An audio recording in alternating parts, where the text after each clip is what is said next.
This presentation is brought to you by Smoooth Productions. It is another wonderful Wednesday night sports delight, because this is ladies' night. So you gotta let your hands up when the beat Go ahead, go ahead, go ahead,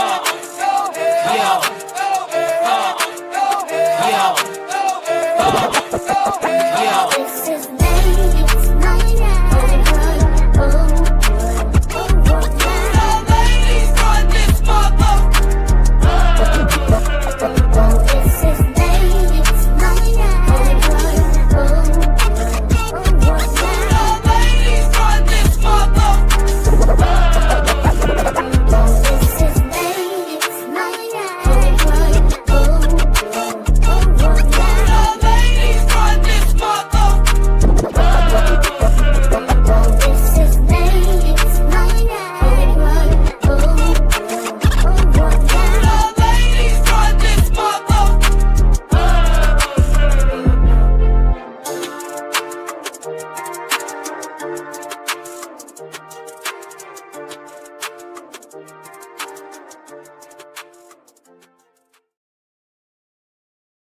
Of course, in bunny fashion, start off the show on mute. I got together though. Happy Hump Day! Hey.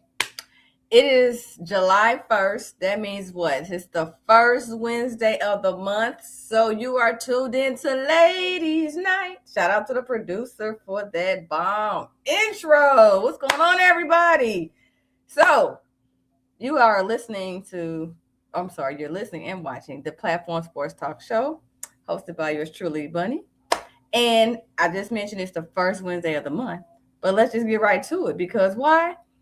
We are on every week, Wednesday, 7 p.m. Central Standard Time. The Platform Sports Talk Show is on all social media platforms: Facebook, X, IG, YouTube. And if you're on YouTube, make sure you all subscribe and click on that bell, baby.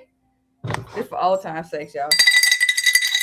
Because anytime we go live, you definitely will be notified. And while we're holding it down on the first Wednesday of the month, the fellas hold it down on the last Wednesday of the month with the Man Cave. And the Man Cave was popping last week. It was so much going on. It was fresh off the wire while they were tuning in and broadcasting the show. There was a lot going on then with the NBA and other stuff. But in the meantime, in between time, we're also on Hot 365 Radio, where it's always hot. So just in case you can't catch us live, you can catch the replays of a recent show every Sunday, 3 p.m. Central Standard Time. So, first Wednesday, ladies, last Wednesday, fellas, and every other in between that, it is the weekly Platform Sports Talk Show page. Without further ado, I have a sidekick here. I'm sorry. On the other weeks of the month, not the first Wednesday, not the last Wednesday, but the other Wednesday of the month is the main show, Platform Sports Talk Show. My apologies. Someone has distracted me, but I'm not by myself. Let me go ahead and bring on one of our other panelists for Ladies Night, the one, the only Miss Jayonce. Yeah. What's up, everybody? It's the first of the month. Wake up. Okay, Bunny got her busy bone braids in, and it's the first of the month. It's Ladies' Night. So Yes, ma'am. I got it distracted. The bum pop man was going down the street. Baby, the bum pop man had the kids going crazy, because baby girl almost like dislocated limbs trying to run from upstairs in the bedroom outside, don't have damn money. I'm like, sis, it's over. You missed it. And he's coming back and they want the money. Jayonce, my apologies. Everybody out there, thanks for tuning in. I'll be right back because they are getting on my nerves. Because they want Girl. And she talking about your baby girl almost lost her ankle and stuff. No, they coming back. But while I'm go get some money for them, if you don't mind, tell me how your week's going, and you can introduce who our special guest is. All right. Well, this is my perfect opportunity to trash talk Bunny while she is getting money for the Bomb Pop Man, because y'all saw her tagline that said Bunny was right. I love this because I ain't got no talk back, no interference from her right now. Bunny, you was wrong, sis. But we ain't gonna get into it now. But I want this clip to be snipped and say, Bunny was wrong. She been wearing this I was right title for a year now.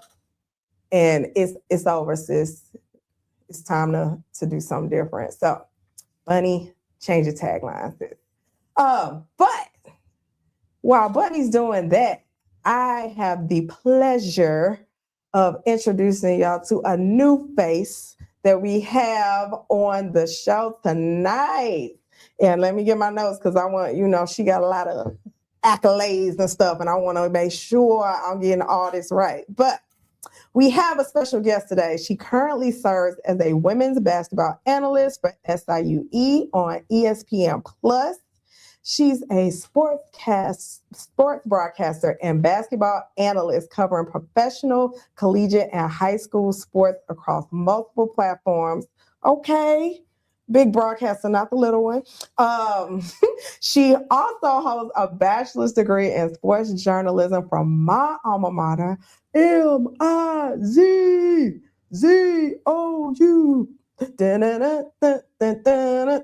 Okay, that's fine. And not only that, but she decided to go ahead and just master it and get some more initials, some more accolades added to the name.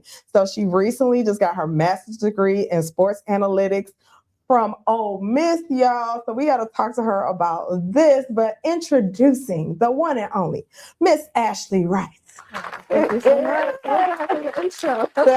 I appreciate it. MIZ, home of the real tigers. Exactly. Yes. I was like, okay. Get the black girl magic coming out of Mizzou. Okay. Got to. Yeah. Not the flake blue tigers, no Lincoln, none of that. It's about Columbia, MIZ. Yeah. I got to slide that in. Yeah. This is good energy already. Bunny ain't on to interject, but I'ma love to see her face when she hear this back. No blue tigers here, baby. That's not real. They don't even exist, really. Well, yes, welcome to Ladies Night. Thank you for coming and joining us. Then I was like, sports analytics, because the nerd in me, I'm like, so what you do with sports analytics? And they got a whole degree for this? What do. What comes with that? So it was recently introduced at Ole Miss, but it really focuses on data that goes into performance. So what causes injuries, or if you want to focus on the marketing side, what really helps put fans in seats. I definitely wanted to expand my knowledge beyond the floor and really dive deep into the numbers beyond regular statistics. So that's really what spurred me to go ahead and get my master's. I love it because I am a data girl. So that the nerd in me is like, ooh, I didn't know that was even real, but it makes so much sense. So yes, well, congratulations. Thank you. I saw you post something too, so we thinking maybe we gonna add some more initials, or we gotta let it marinate for a minute. I'm gonna let this marinate. Okay. For now, I'm gonna be Ashley Wright MS, but I might add doctor in front of that. We'll see. All right. Oh yes, you gotta show the photo. Yes. Okay, I love it. Yes. Well, congratulations. Well, while Bunny is giving out money for the Bomb Pop Man, I guess we go ahead and get started with our first segment, which is called What's in Your Cup? I'll explain it to you. Basically, we just kind of recap things that are top of mind that's going on in sports or even outside of sports that you want to share. So it's been a month since I've been on here, so I feel like my cup overflowing with a few topics that Rightfully so. I wanted to share. First, I'm gonna talk about the New York Knicks. Woo! One of the best games of finals ever. I was just so loud in this house, making all the noise. They stressed me out so bad. I couldn't eat. I was just like, I'm gonna wait till halftime and start watching it because my anxiety, I'd be like, this is too much for me to be 4 quarters. Oh, we got our special, our favorite viewer, listener, Miss Dub. She says, hi, Jamie. Hi, buddy. Welcome, Ashley. Hey, Miss Dub. Hi, Miss Dub. Let's see. I was really excited about the Knicks, though.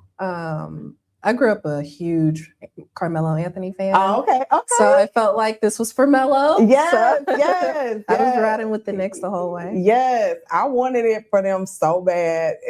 My analytical data was a little different. I already had a New York Knicks shirt. Okay. And, so that swayed my vote. I was like, I can already rep, and I didn't have to go out and buy no new merch or nothing. I was already 10 toes or a t-shirt in. So I was like, okay, I'm going to go with that. And what else did I want to? So that was just amazing, and just watching everything. Also, I'm going to shout myself out, which is still awkward. Since then, I have a nonprofit called Girls for Life. Okay. So I told my husband to change my tagline today to NAACP award-winning recipient. Clock For it. Girls for Life. So recently got nominated. Thank you to the NAACP St. Louis County branch for recognizing the work of Girls for Life. So that's been a joke every time something comes up in the house. I'm like, wash the dishes. I'm the NAACP. As you should. That's not what we're doing. Yeah. That's not what we're doing. As you should. All right. Let's see. We're going to save your what's in your cup until after. Okay. But let's go ahead and just get started with some questions. So you have the sports journalism, the sports analytics. When you first came in, you were asked probably a question that you get a lot. How tall are you? Yeah. Yeah.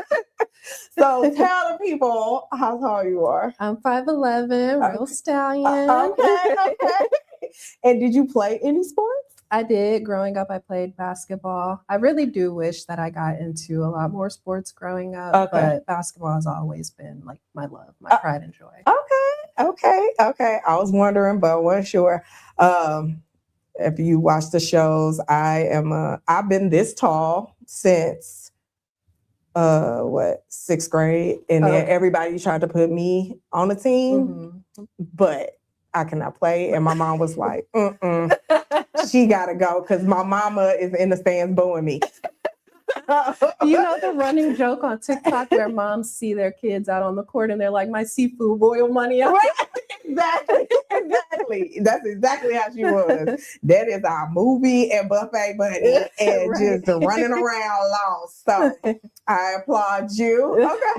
Okay. So we got a picture of you playing. Yeah. High school days. Got the Kobe's on, Kobe number. That's who I thought I was. Okay. Nice. So I guess, can you tell us what made you fall in love with sports? I grew up a daddy's girl. Okay. So anything he did, I wanted part of it. Some of my earliest memories is watching Monday Night Football with him, watching the Bucks, Warren Sapp. So that's really what got my start. And then my mom came up to me and she was just like, you're so passionate about it. Why not go to school? And so that's how it all began for me. Okay, well, shout out to the parents for laying that foundation. Yeah. Yes.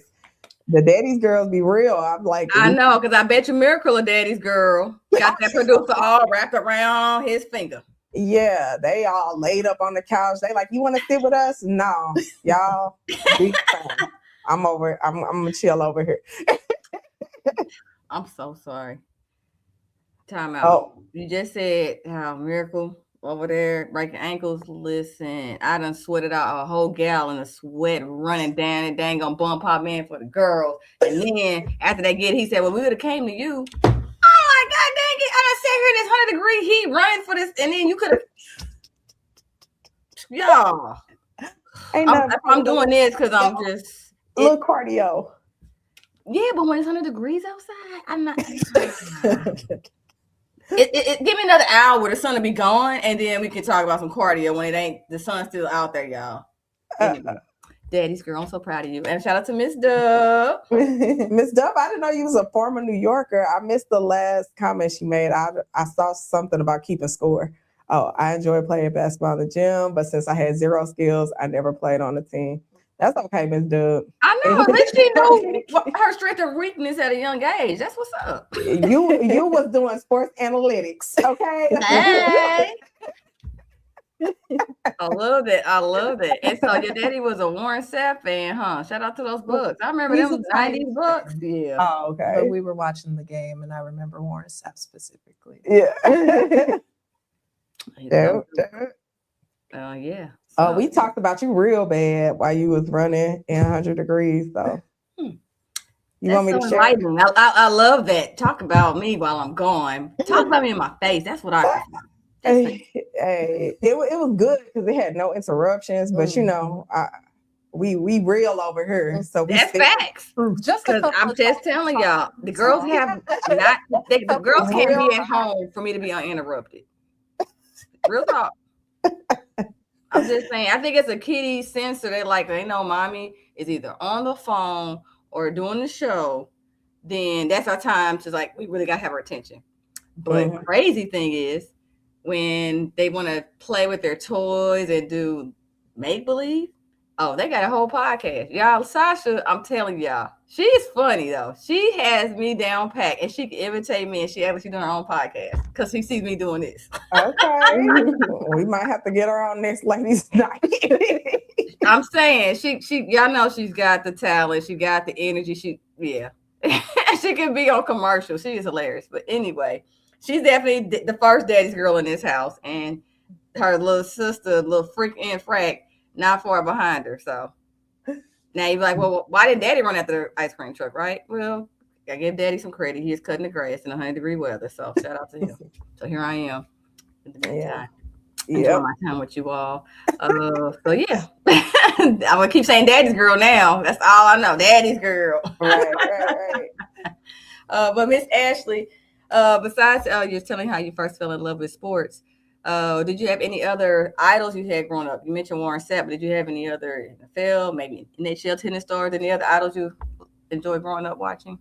Like I said before, Carmelo Anthony, big fan of him growing up. Candace Parker was somebody that while I was playing basketball, I wanted to model my game after. So watching her a lot.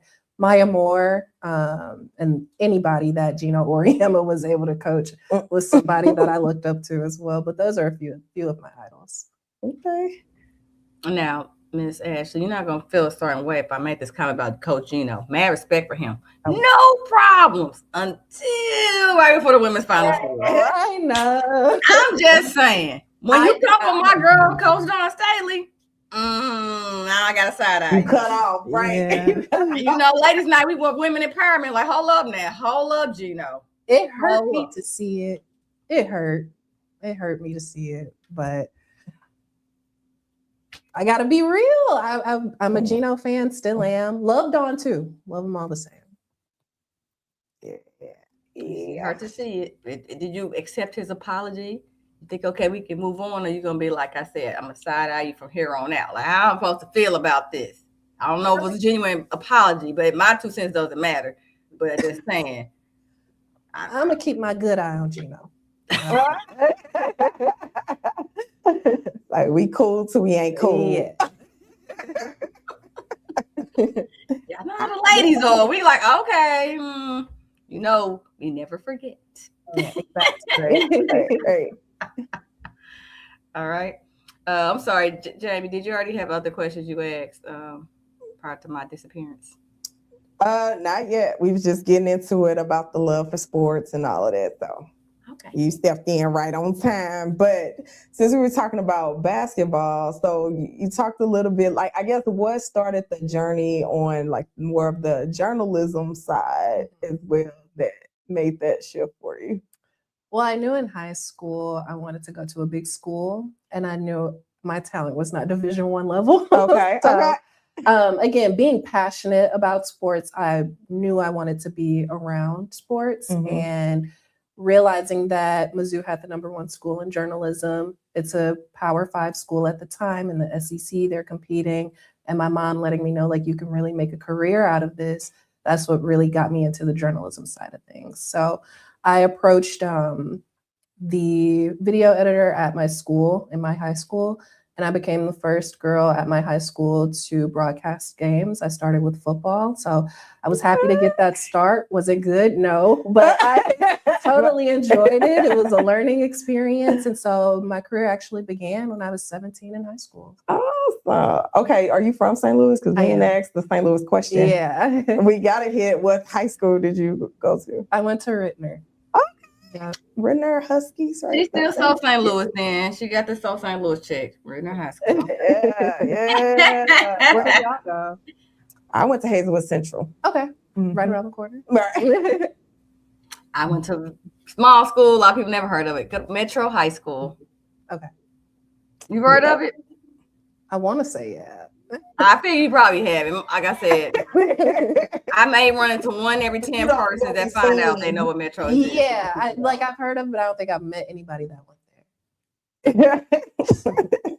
Put it on your bucket list. You finally met someone that graduated from Metro High School. Oh yeah, we did talk about your blue tiger too. Man, the shots have been fired without mine being in the presence of them. Come on. Listen. Blue tiger for life. No matter what crazy story, whatever. Blue tiger. I don't care. I love my alma mater. I'd rather die for it. All problems inside and outside. But yes, a couple of times people took road trips to Columbia, and then people used to come down to Jeff City. I mean, I love our culture. Miss Dove said she's heard of my high school. You all see? Yeah. We said we heard of it too. We just ain't never met nobody who actually graduated. It's probably more people than you realize. I mean, I know it's a small school, but what helps now that Cardinal Ritter moved around the corner, sometimes people drive a little further down Vanderbilt and they see that school and then realize, oh, that's Metro. All right. You know, we weren't good in athletics, but we were good in the academics. We used to tell people, hey, don't count for athletic abilities, but count for the brain activity. So, right. No, I'm here for LU, Metro, all of it. Because I was definitely at all the parties, especially homecoming. Because Ashley, how does this interview come flip on me? We're flipping it on you. Wait a minute, what are we doing here? We done with you. That's it. What are we doing? And I subtly represent my alma mater because every blue moon I wear my t-shirt and my LU hoodies and stuff. And if somebody mentions it, I'll let you all know. But I told you I'm gonna let y'all regular Tigers have it. This blue tiger over here is regular. Because y'all mascot is a regular tiger. We're blue tigers. That's different. Well, I don't like that regular though. What do you want me to say? That's like your little black and gold tiger?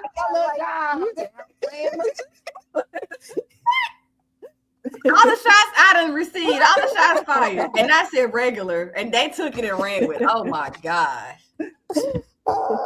Hilarious. We need the shade on the outside, y'all. It's hot out there. There's no shade need to be thrown on the inside. Keep the shade on the outside. Okay, Ashley, we're gonna flip it back to you. It takes let her unthaw a little bit. I'm still taking shots again. It ain't even about me right now. Listen, Ashley. Tell Jayon, say, I am not the problem. The NBA Finals is over. I am not the problem? It's just not. You did say you were going for the Knicks too, right? Okay. Okay. I did say I thought it would be in 6 games, but I was good if it was in 5. Mm, Oh my God. I'm getting the feelings Honestly, together. Don't worry if about the it. Spurs would have won, I wouldn't have been mad either. I was like neutral either way, but I wasn't No, you gotta pick a anti-Knicks. side. If you pick no side, then you didn't pick the Knicks. That is not true. It is though. Ashley, if I'm She neutral, has a I'm master in saying if I'm sexual neutral. analytics. She's right. If you're in the middle, then you're not on either side. So But that doesn't That'll mean preach. I'm not the enemy. I'm not the problem. I wouldn't Mm. call you an enemy. Hold on. Go ahead. Go ahead. All right. So anyway, you started off with football, right? I So what is your favorite sport to cover? To work, it's definitely basketball. Okay. But like if I'm just watching for leisure, it's football for sure. Okay. Okay. No, what about baseball? I can watch baseball too. Okay. Yeah, I like watching baseball. Okay. I'm like one of those people. I have to be at a baseball game to be excited about watching baseball. But okay, that's good to know. Good to know. What has been the craziest thing that's ever happened while you were covering like an event or a sports game? Ooh. Or has anything crazy happened? Yeah.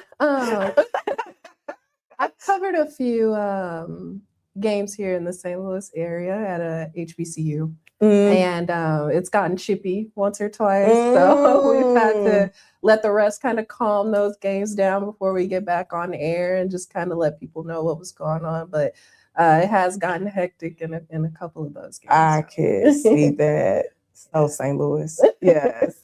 We were at a SIUE basketball game this a few years ago, and a fight was like breaking out. It was like one of the players' moms, I think. Yep. It was like, what in the world? Yeah. It gets real serious. But mention that fight, the producer, yes, your hubby, got to make it on the show the morning after the next day to talk about it. That was big. Yes. Yes. Yes. And I'm like, you got to be on a swivel. What is going on around these cars? It started off something so simple, didn't it? And it blew up fast when they started fighting. Yeah. It started off, and then, no. Moms really don't play. They don't play when their kid is out there playing, whether it's on a court, field, whatever the case may be. So.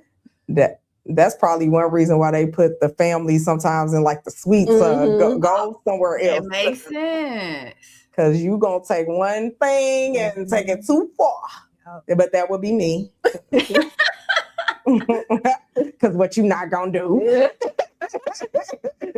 There they go. They be like, oh, there go the mamas. There they go. Right. There the mamas right there. Hey, that's how I felt about Xavier Worthy. Like I we was have about his to say mom that. on the show. Okay. And I'm even in the comments like, I know you like you don't even know him. Like, relax. You interview his mom virtually. But now that's my cousin. Okay. So don't call. Okay, so the St. Louis sports can get a little tense at times. Yeah. You're like, I'm trying to say not spicy, not the news. It's not how we like spicy, like Red Hot Ripley spicy, or are we talking about like cayenne pepper spicy? It was Ripley spicy, a couple ejections, some parents thrown out. So yeah, it got spicy. Yeah, I could definitely see that. That's when you end your day and say, another day at the office, huh? Yeah. Thankfully, we were able to finish the game. So once the refs got it sorted out, we were able to continue. All right. I got a question for you, since you have like pioneered this with being like the first female at your high school covering sports. And now, how long have you been doing this? Like 10 years now. Oh, I was 17 when I started. Okay, so 10 years, yes. So what is one lesson you wish you knew before like entering this industry or this field? Oh, great question. I wish that I didn't take to the head so much the advice that you have to remove yourself from the story. Because you can still show personality in this field, and personality is important. So when I started, I was just blah and bland. And now I would say that I'm still getting used to showing the personal side of Ashley while still trying to cover a story and remain professional. But that's something that I wish that I knew when I was younger and that I could hone into. Yeah, that's good. And I think that's like transition with just time itself, like even with all the podcasts and now and things like that, like everybody wants to get that authenticity with it versus just, covering the game. Because I think, to me, one of the best sports coverage I had ever heard was Snoop Dogg, right? At the Summer Olympics. Yes. The Olympics. Or was that? Was the Winter Olympics? Wait, what year is this? 2026? I don't remember when. Yeah, the Olympics. I know he was talking about. It was summer. It was summer, right? Yep. Yeah. My brain's fried as hot. Okay. But yes, I was like, now this is good. I like, and he gonna be Snoop in his own way. I forgot what he said. He did something because what was it? Steve Kerr, was he about to get in a fight or something? He had like something, but I forgot what he said. But anyway, it was good. So but just talking about putting a personality with it, and yes, and it's one of those things that's memorable and stand out. Yeah, it's refreshing when he's on broadcast. I saw him on a couple of like the Peacock broadcasts during the NBA this season, and hearing how honest he was about, like Draymond Green and he needs to pass the ball or whatever the case may be. Now it doesn't have to be, we're remaining super uptight and professional, but you could give your 2 cents and, make it exciting. So I like that. And I think you're right. It's with the introduction of podcasts and everything that's becoming acceptable, because usually, it was a little bit taboo doing that. So I'm happy that that's opened up. Yeah. Good. Let's see. Bernie, you got something? I do have some more stuff. You do. But I don't want another shot fired. At least let me get something whenever comes my way, Been on the road. I'm going to blame it on the heat on you too, Jayon. So we're going to blame it on the heat while you just keep locking loaded on me. It's been a long time. Y'all getting me more and more comfortable. I told her before, I was like, I've been trying to get fired, but he don't want me to collect unemployment or something. So. No. She's coming for the producer now. Oh shoot. Okay, producer, you heard that? She said, She's been trying to get off the books, and you making her stay on the books. Well, it is ladies' night, so we have to kind of state the obvious, but being a woman covering sports, do you feel like you face any challenges, or how are some ways to like overcome those challenges or barriers that you feel?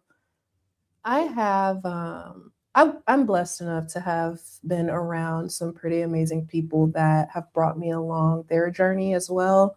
But naturally, you do face challenges, not only being a woman, but a Black woman as well in the field.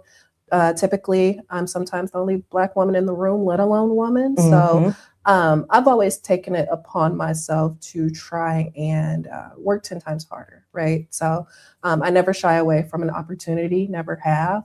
And I just look at those as ways to really put myself in the room, put my name in the room, and let that speak volumes itself.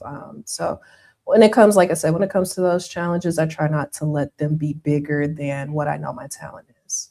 Okay, yes. Yes.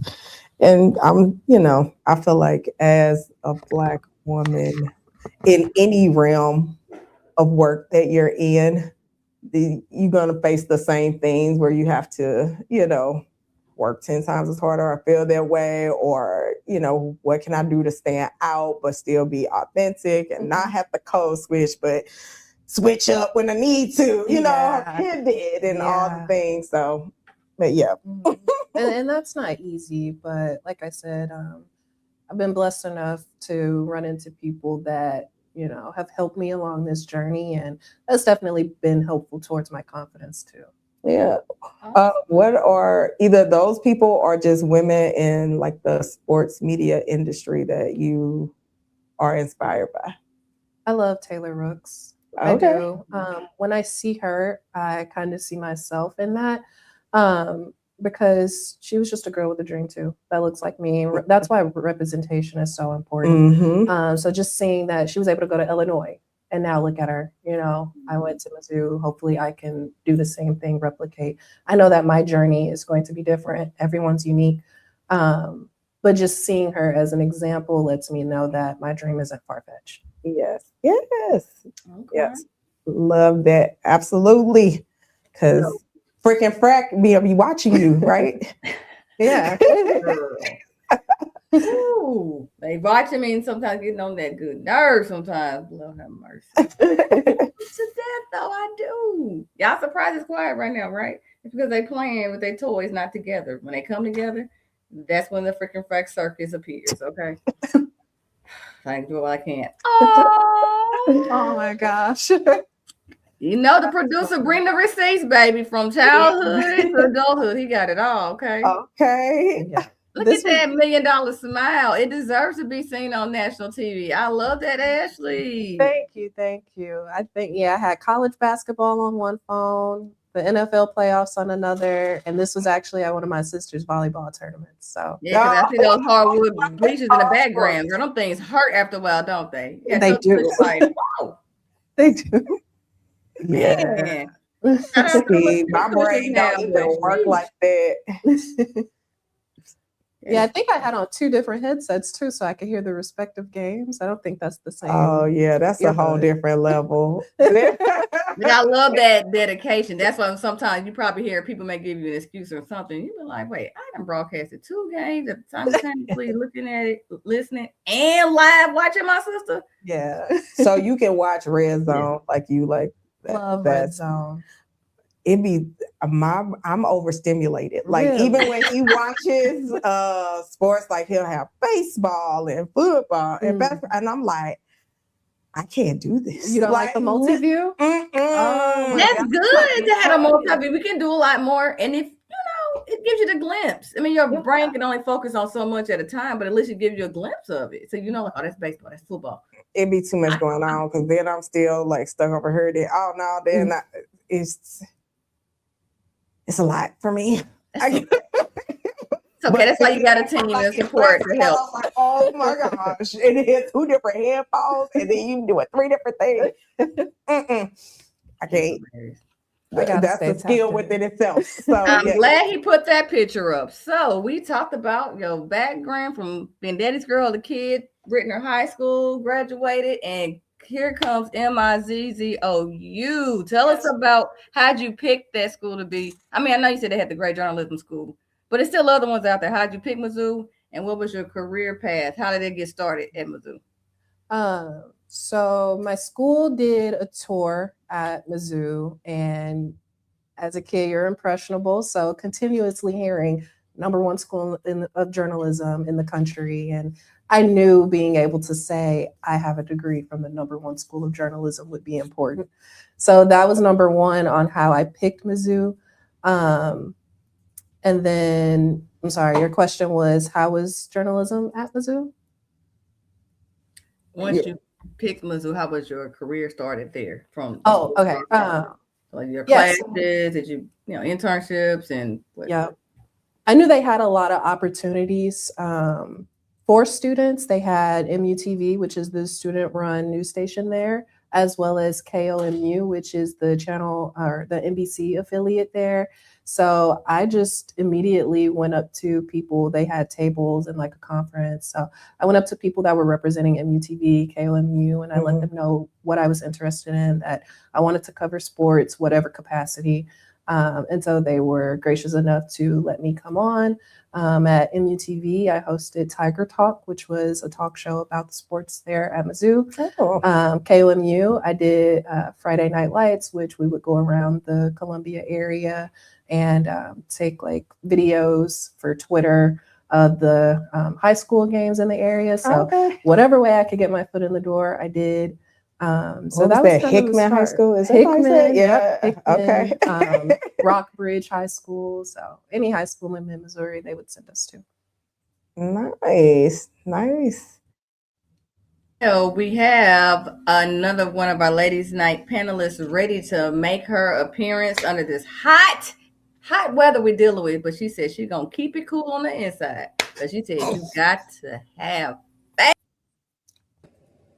What's up, everybody? Bring it on, Miss Faye. We gotta have the faith. Hello, Ashley. How are you Hi. doing? I'm doing well. I can't complain. I'm having fun. I'm enjoying ladies' night. Awesome. Yeah. Hello, panelists. What's up, Jayonce? What's up, Bunny? What's going What's up? on? Okay, ladies' night. I love them glasses, Miss Faye. Yes. Thank you. Okay, thank you. What's up, ladies? Good to be in the building tonight. See everybody. I know we missed you. I like missed this the Juneteenth background she got, y'all. I see. Yes, I I miss the see it. family. Okay. It's Miss Dub. Oh my God. I miss everybody. I'm so glad. I'm so glad to be back and in the presence and on ladies' night and talking to everybody and everybody that's joining us on Hot 365 and on YouTube and on all the platforms, Instagram and everywhere we're at. I'm so glad to be back and I'm glad everybody's listening tonight and I'm glad we have our special guest in the building. So we'll get back to it.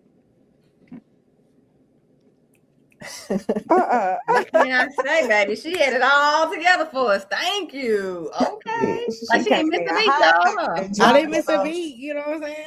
Right. Yes, well, we're learning more about Miss Ashley here, and we are Mizzou alums and went to high schools that people know. Yes. Oh my God. Hey, you hear this? You hear this? Oh, Oh, you know what? She could get up to for you, speed. Bunny? Was that for Miss you, Faye, are Bunny, you or from was that St. for Louis? me? Hey, it wasn't for you. She been shooting shots at me all evening. Now you know I have to make a quiet exit soon, but I do have somebody that can go toe to toe for her. So when our one and only Slam champion comes on here, oh, it's gonna be on and pop today. Bring the popcorn. No, that wasn't for you, baby. Oh, okay, because We got chicken. My high school is 2, so I thought maybe. All right, Faye. So they're not trying to team up on you yet, but they're gonna try it. But that's okay though. Okay. Which high school did you go to, Miss Faye? Oh, we need a high school from you, Faith. We need to check. Oh my God, Nah, girl. What?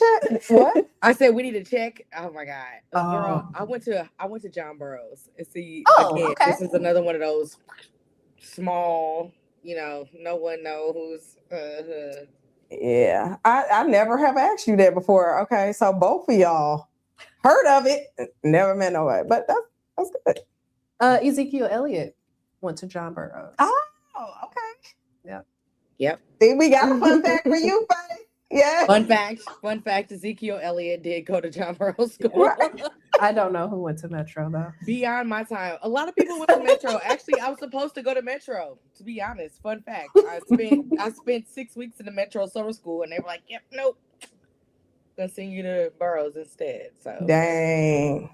She said she knows nobody. That's okay. They kept you, buddy.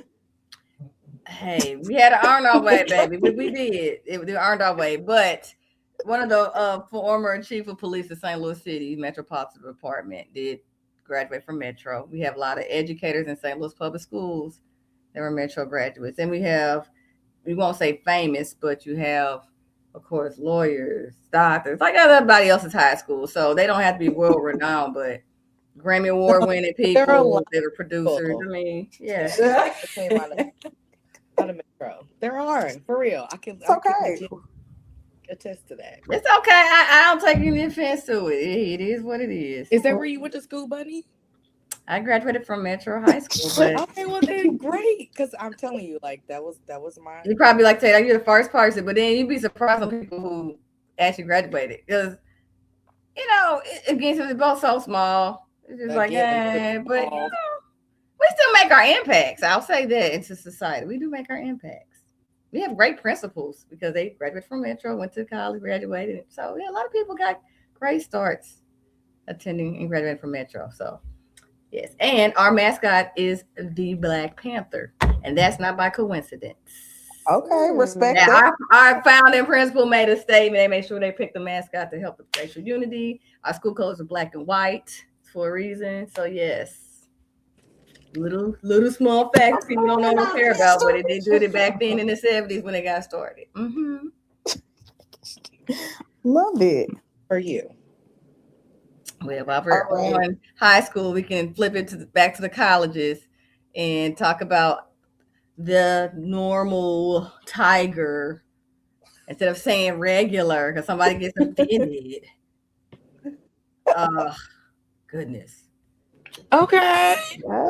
Somebody serving up What we doing here? We serving a lot of things. Did we add model to the I know. If I ain't know no better, I think that was a thirst trap graduation photo.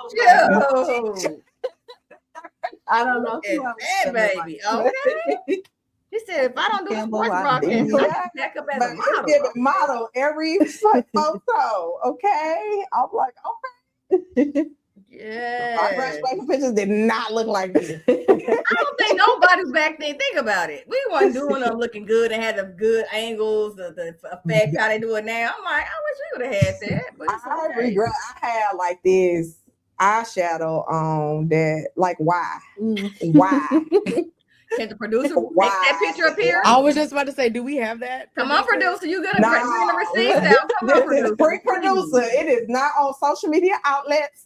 He may have it somewhere where you had in the box. You can get to it real quickly. I'm old, y'all. My pictures was printed out. They in the photo book. You can go to the photo album, take it out, and it's scanned out. It's in a photo album. I would have loved that. I know.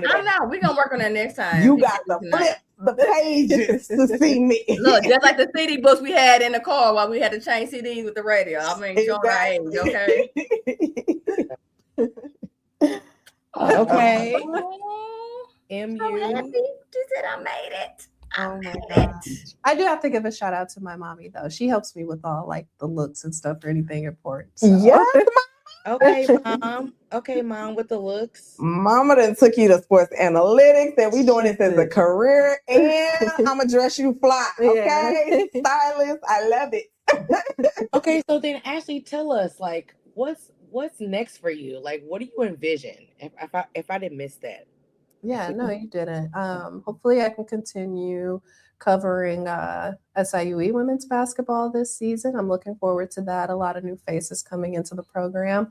In addition to that, covering state, I had a full circle moment this year. It was my first time back at Mizzou Arena as a professional. Yeah. So I got a little emotional, but it just was really helping me see how far I came. Yeah. But as far as what's next, more SIUE basketball on ESPN Plus, hopefully some Misha State, and then getting involved with some high school football. Okay. Coming on my side of the water. Okay, I'm here for it. Yeah. I like the idea of high school football. Yeah. So like when you were in high school, who was your favorite like high school football? Like who did you follow? Like whose games did you go to? Because obviously it wasn't Metro, because Metro doesn't have. Ouch. Ouch. I'm just being honest. We didn't even have to bring that up. They could have been like, who football game did you follow? That's all you had to say. Oh my God. What did Metro do to you all? Did you have to talk to somebody that went to Metro and it didn't work out? Well, what is this Metro? They gonna have me calling up the coach. Oh, great question. Listen, no shots fired. I'm just asking. Who did you follow like back in the day, like when you were in high school? When I went to high school, whose games was I going to? Obviously Rittner. Okay. Also, I knew a few coaches at Cardinal Ritter at the time, so I would be at a lot of those games. So those were the two main schools I go to. Rittner and Cardinal Ritter. And you missed Carmelo Anthony is one of her favorite. Yes. Basketball. I can see Jayon say you a KD fan. That's not a KD. So when you have beef with her, since you always shooting shots, there's no beef. Right. There's beef. She trying to bring it. She trying to stir the pot. They don't even have history. We are lying. But that's the thing.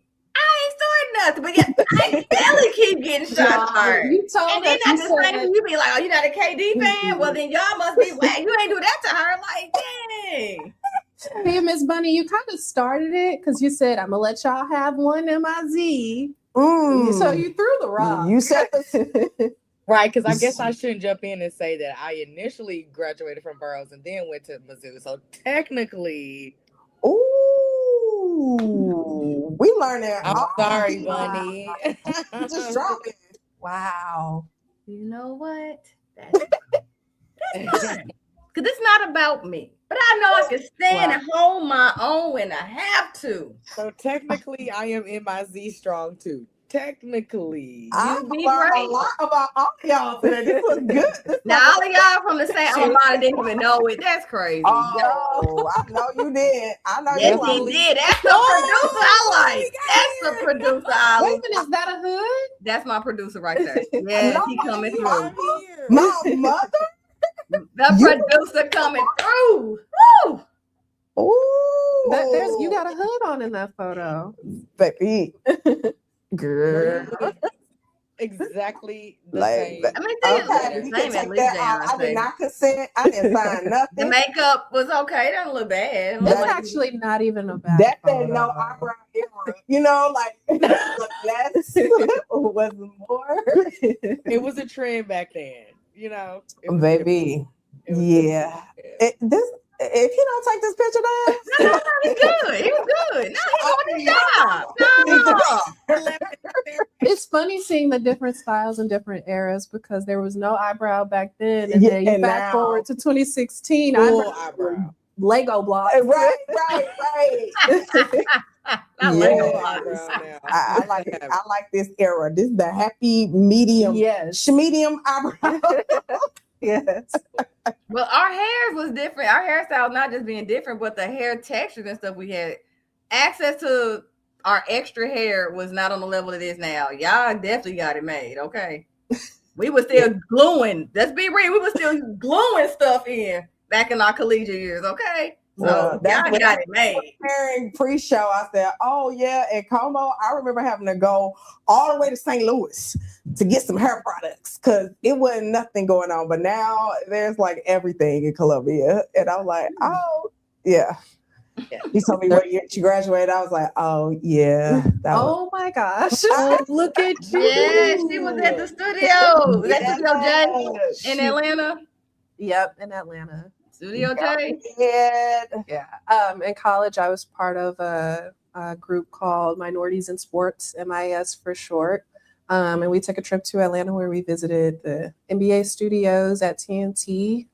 We got to go to Georgia State, toured the schools there. It was a nice time. We went to CNN. So that's where that picture was taken. Nice. So actually looking at this, like, and then you've told us kind of like, you know, going forward, but like, what would your dream assignment be? Like, if you could be assigned anywhere to do anything to, you know, analyze or assess or be on, you know, set for anywhere, where would that be? Oh, that's a good question. I would love to do something like what Maria Taylor is doing. I think that's so ideal. Being in studio, being surrounded by either NFL heads or NBA heads, old retirees, and being able to break down the game in that way, that's my absolute dream. So I'm still gunning toward it. Not that I want to take Maria's spot or anything. Right. I look up to her as well. But that's the ultimate goal. Wait, which one? Maria Taylor. That's the one with the short. Oh, okay. Look, because I have my own. You know how we do. I have a name for everybody that is okay. So, I got short hair, tall girl, long hair. I know some people may confuse Maria Taylor and Taylor Rooks. The Taylor sometimes throw them off, Maria Taylor, Taylor Rooks, but they're both beautiful Black women. Beautiful. But okay. So then we're on that path there, Miss Ashley, because once you graduated from Mizzou, what was your first full-time job? Or first full-time assignment, I should say? First assignment was the St. Louis Surge, actually, which was a professional women's basketball team here in the St. Louis area. The owner, Kalia Collier, was blessed enough for her to call me and have me come on as a color commentator. Shout out. And that's where I worked with Randy Molman for the first time. And since then, we've been able to build a really special relationship. But that was my first assignment. Yeah, that's me alongside Randy at SIUE. Look at that. Yeah. That's Yeah. awesome.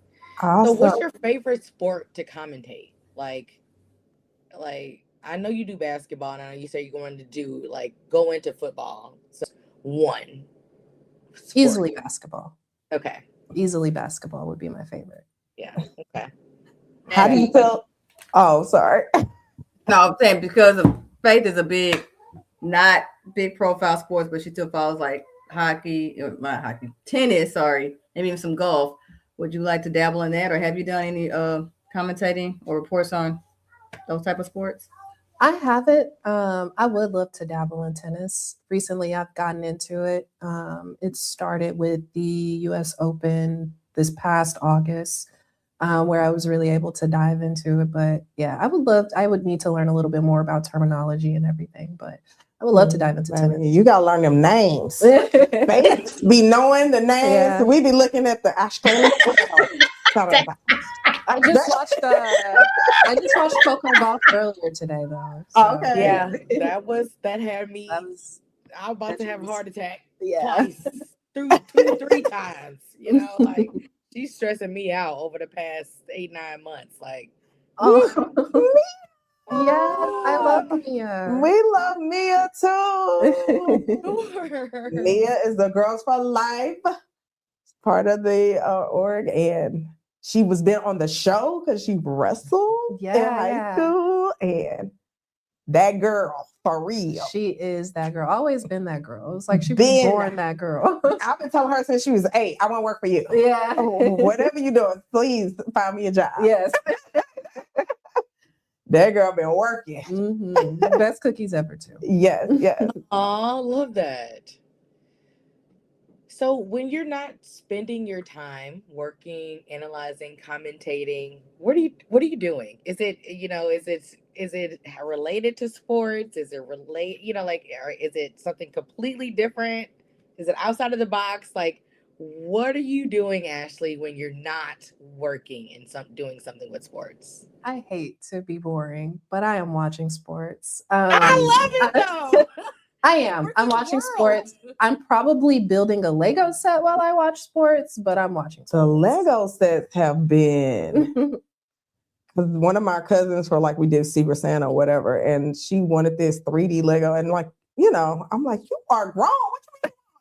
Oh, do not do that, because she's a woman after my own heart after that. Oh, shots fired. She finally got you? Yes, she did. Do not do that. I love it. Because She got you. I started doing Legos in my 30s, and I have been trying to figure out what I was missing for like the first 35 years of my life, because Legos literally are the best thing other than tennis.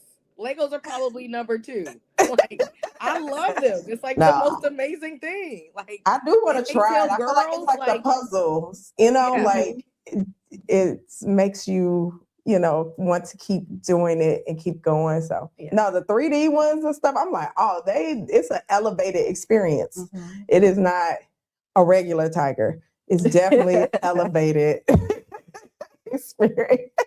I love that. I love that for you, Ashley. I am a Lego fanatic. Yes. You hear me? Like I seriously have probably 7 or 8 Lego sets in the box right now that are waiting for me to start working on them. But yeah, that's what I love doing. I work on my podcast too. I have a podcast called The Right Quality with 2 co-hosts from college that we started during school, and then I'm also a contributor within the Zone Network. Palmer has been a long time mentor of mine. Okay. So yeah, when I'm not working, I'm still involved with sports. Okay, that's good, because some people, I would think, or I don't know how people are, but once it becomes work, then does it become more burdensome to try to keep up? Because sports is so fluid. It's something going on, and to feel like you have to stay on top of it and know what happened in every sport, it can be overwhelming. But as long as you are still passionate about it and it still excites you, that's amazing. Are there any other sports you want to play? This I know you said you just like to still watch sports, but what about the pickleball craze or just tennis or Why even you wanna frisbee? play bad side? You was gonna have one friend, Oh man. and now you had to bring up the P Seriously word. cannot even believe she just even said the whole word Oh. on this I podcast. don't want to get on Miss Faith Bass. But as a day job, I worked as a social media manager actually for a pickleball brand. So I was Faith, ha ha ha ha. Yeah. I was deep off into the pickleball world, traveling to the pro tournaments, covering those. So, yeah. And it's good recreationally. I think there's a spot in St. Charles too to play at. So. Yeah, I just wish that everybody that played would go there instead of being. Oh yeah, Instead of Faith the does tennis not like them playing on the tennis court. That's Yes, she's all up in that pickleball and social media manager. So back at you. Since I want to shoot thoughts this way, one with that. buddy. So, Miss Ashley, She's trying to be. listen, y'all have been clowning all day, but before we bring on our next panelist, she'll be ready shortly. Let me ask you this, Miss Ashley. Where do you see yourself in the next 5 years? What story do you want to cover? What network you want to be working for? You want your podcast be great? Like, what's going on in the next 5 years? What is Miss Ashley Wright going to be doing? Yeah, definitely growing the pod, have to do that. But I see myself being able to reflect on covering the LA 2028 Olympics, actually. So I'm working towards that. Hopefully I can make that come into fruition. But within the next 5 years, hopefully the pod is big and I'm able to reflect on a great time that was at the LA 2028 Olympics. Yes. And I'm be like, she was at my house. I know her. Exactly. I do have a question for you, just because you talked about like a lot of the women that you are inspired by and things like that. But what is one of the stereotypes about women in sports that you would like to see deaded or retired or put to bed? Easily, I'm gonna look directly into this. Go ahead, girl. Easily, that women get into sports to get close to the athletes. No. Some of us are truly passionate about sports, covering, telling stories. And this industry is too hard to break into to be on that type of time, trying to get close to an athlete. No. So I would love to dispel that right here, right now. That's a stereotype that needs to be put to bed for sure. Ooh, yes. Say it again for the people in the back. Okay. Yes. Say period. Okay. Yes. I felt that. That was good. Because I'm already like, I can. And then you are beautiful. You look great. And then people want to try to downplay your skill set because, like, I can look good too. And I can know about sports, and I can read you, like all these things. Like, that is the beauty of it, you know? So, yes. You wouldn't think she had to say that in 2026, but what my mind still gets blown by in 2026, if you mention, hey, we see next year that the Philadelphia Eagles can win the Super Bowl. And then you were like, yeah, Jalen Rose is going to do it. He's gotten bad. He got rid of the receiver. And a guy look at you like, what you know about Philadelphia? What you know about Jalen Hurts? It's so natural to you to talk like this. I'm like, yeah, cover 2 defense is going to be best for him to be playing against. And somebody question you, be like, it's automatic to me to talk this, and you questioning me. How old am I? Yeah. Apparently I know what I'm talking about. I can't get this off the back of a cereal box. I can't just go to Google to get this. What do you mean I know what I'm talking about? Do you know what you're talking about? Crazy. Yeah, right? I don't like the quizzes. Like, who wears number 23 for the Bulls? Like, come on now. Like, please. The quizzes. That's so corny. Yeah. Yep. Lord. I do have one more question for you about what legacy do you hope to leave in sports media? Oh, that's a good question. I hope to impact young ladies that want to get into this industry like I've been impacted. Like I said, Taylor Rooks, Maria Taylor, they're women that I've been able to look up to. So I just want to be known as somebody that didn't shortchange herself in this industry, that showed kids that you can be yourself, like I was saying earlier, while also being great at what you do, and that there's space for you in this industry as well. Yes, y'all. Okay. And then I have one more. I'm sorry, because the sports analytics stuff and the numbers is still like ding, ding, ding, exciting for me. So, you know, in sports, all these talks about the refs and all of that stuff. What are your thoughts on it? How can analytics be used, if they can be used, to help bring about, you know, fairer practices or anything like that? As far as the refs and when they blow their whistle, when they decide to do that, I think more information will have to be used as far as at what specific point in the game are they tightening up their calls? When do they let more physical plays just go along, you know? So I think that has to be looked at first. But I don't like when refs insert themselves in games. I'm thinking back to the women's tournament. It was UConn versus Iowa, I believe, and they called a foul on Paige Beckers, and it was one of UConn's last possessions, and that foul pretty much iced the game. You have to let them play in moments like that, especially if the game had been physical leading up to that. So I think each league is trying to do their due diligence as far as removing refs as much as possible, but a ref isn't being, like, that's not an easy job either. So yeah. I want to kind of add a kind of question to that a little bit. Like, how do you feel, Ashley, like sports betting has affected the game? That's a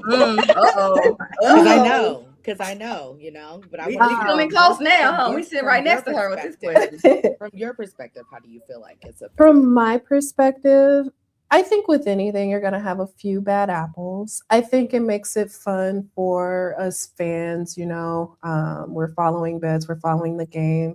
It puts more eyes on the games. Maybe people that were casual fans have an interest now because of it. But I think that leagues are going to have to do a little bit better at cracking down in terms of making sure their players aren't doing, you know, things that they're not supposed to be doing. But all in all, I think betting is good for the game in terms of views, engagement, and that aspect. Okay. I only like it if I win. That's an interesting take. I know people want to get in, but I just want to just jump in real quick. I think that's an interesting take, but just coming from a tennis lens, because tennis is such an individual sport. It's kind of like not a, you know, a team thing. I think it's, as far as like, you know, sports betting, it just is such a very finicky thing, you know, because, you know, teams, you know, it's different. You know, it's harder to quote unquote maybe throw a match or throw a game. Whereas, you know, tennis is like an individual sport. It may be a little bit easier to do that, but also it could be a little bit more brutal as far as like the betting is concerned, you know, as far as psychologically, you know, on an individual player. And so I just, you know, I have mixed thoughts about it, because I also agree, you know, that it brings more eyes, and like you said, you know, can bring a casual, maybe a quote unquote casual, you know, sports watcher or, you know, sports participant, you know, to maybe, you know, be, you know, more engaged in the game in that way. It's made a lot of people, ESPN, FanDuel, you know, BetMGM, a ton of money. And so I, you know, I think in that, but I also feel like it also brings up, you know, because those people, especially ESPN, and forgive me, ESPN, but, you know, they are supposed to be a nonpartisan, you know, voice, you know, to report sports news.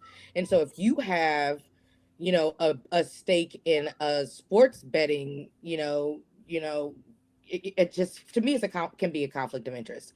And so I feel like those lines can be blurred. And so I think that we all need to be responsible and kind of think about those things, you know, when we are making bets and continuing to support, you know, places like FanDuel and BetMGM and all, you know, even I mean, like we got Giannis, who is a percentage owner in Kalshi and other people, and he is and this is a prediction website, for basketball, and he's a basketball player.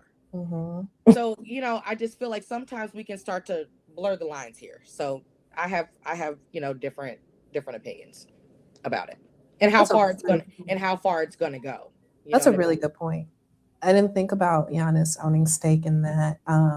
Obviously, like you said, ESPN having people come on and talk about overs and unders. So that's they are a big and they're a big contributor, and they hold essentially a lot of weight as far as predictions and weight as far as like who's gonna win, and a lot of people are listening to ESPN and they hold a lot of weight in that regard. And so when they hold that much stake in sports betting, it makes you think a little bit. I don't know. That's just me. Look, things that make you go,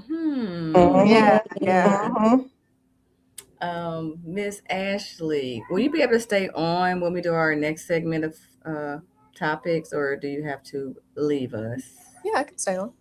Awesome.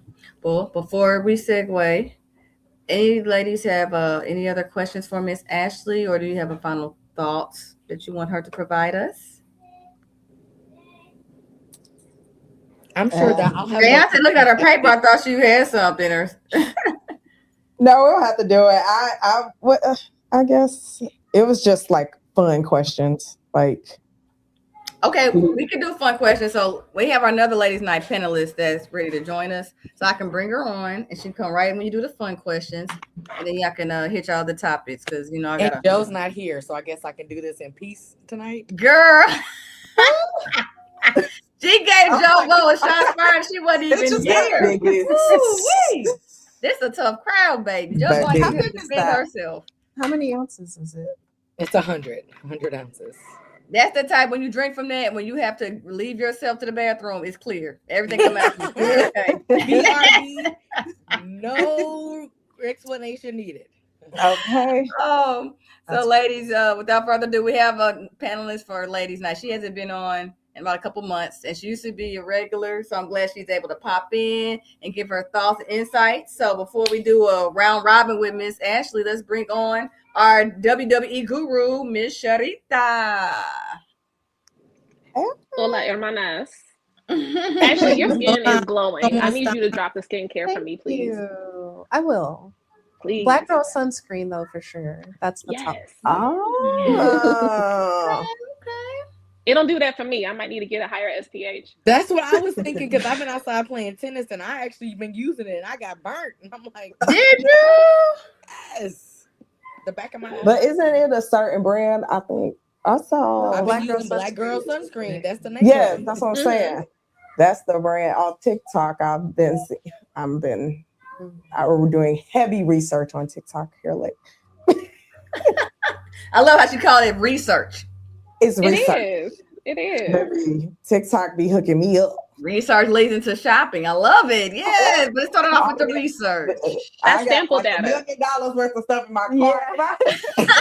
My TikTok card. I am the queen of having stuff in my cart. The Pixar website, baby, it's in there. Okay. Yeah, I don't even have the TikTok app. Is that bad? I don't even. No, because I don't You either. should. Yeah, I don't. That It's a trap. I don't. Yeah. Faith, you're not by yourself. I can't get on TikTok, and y'all know how I still feel about X. I can't get on X. It's just too much. I don't have that either. So.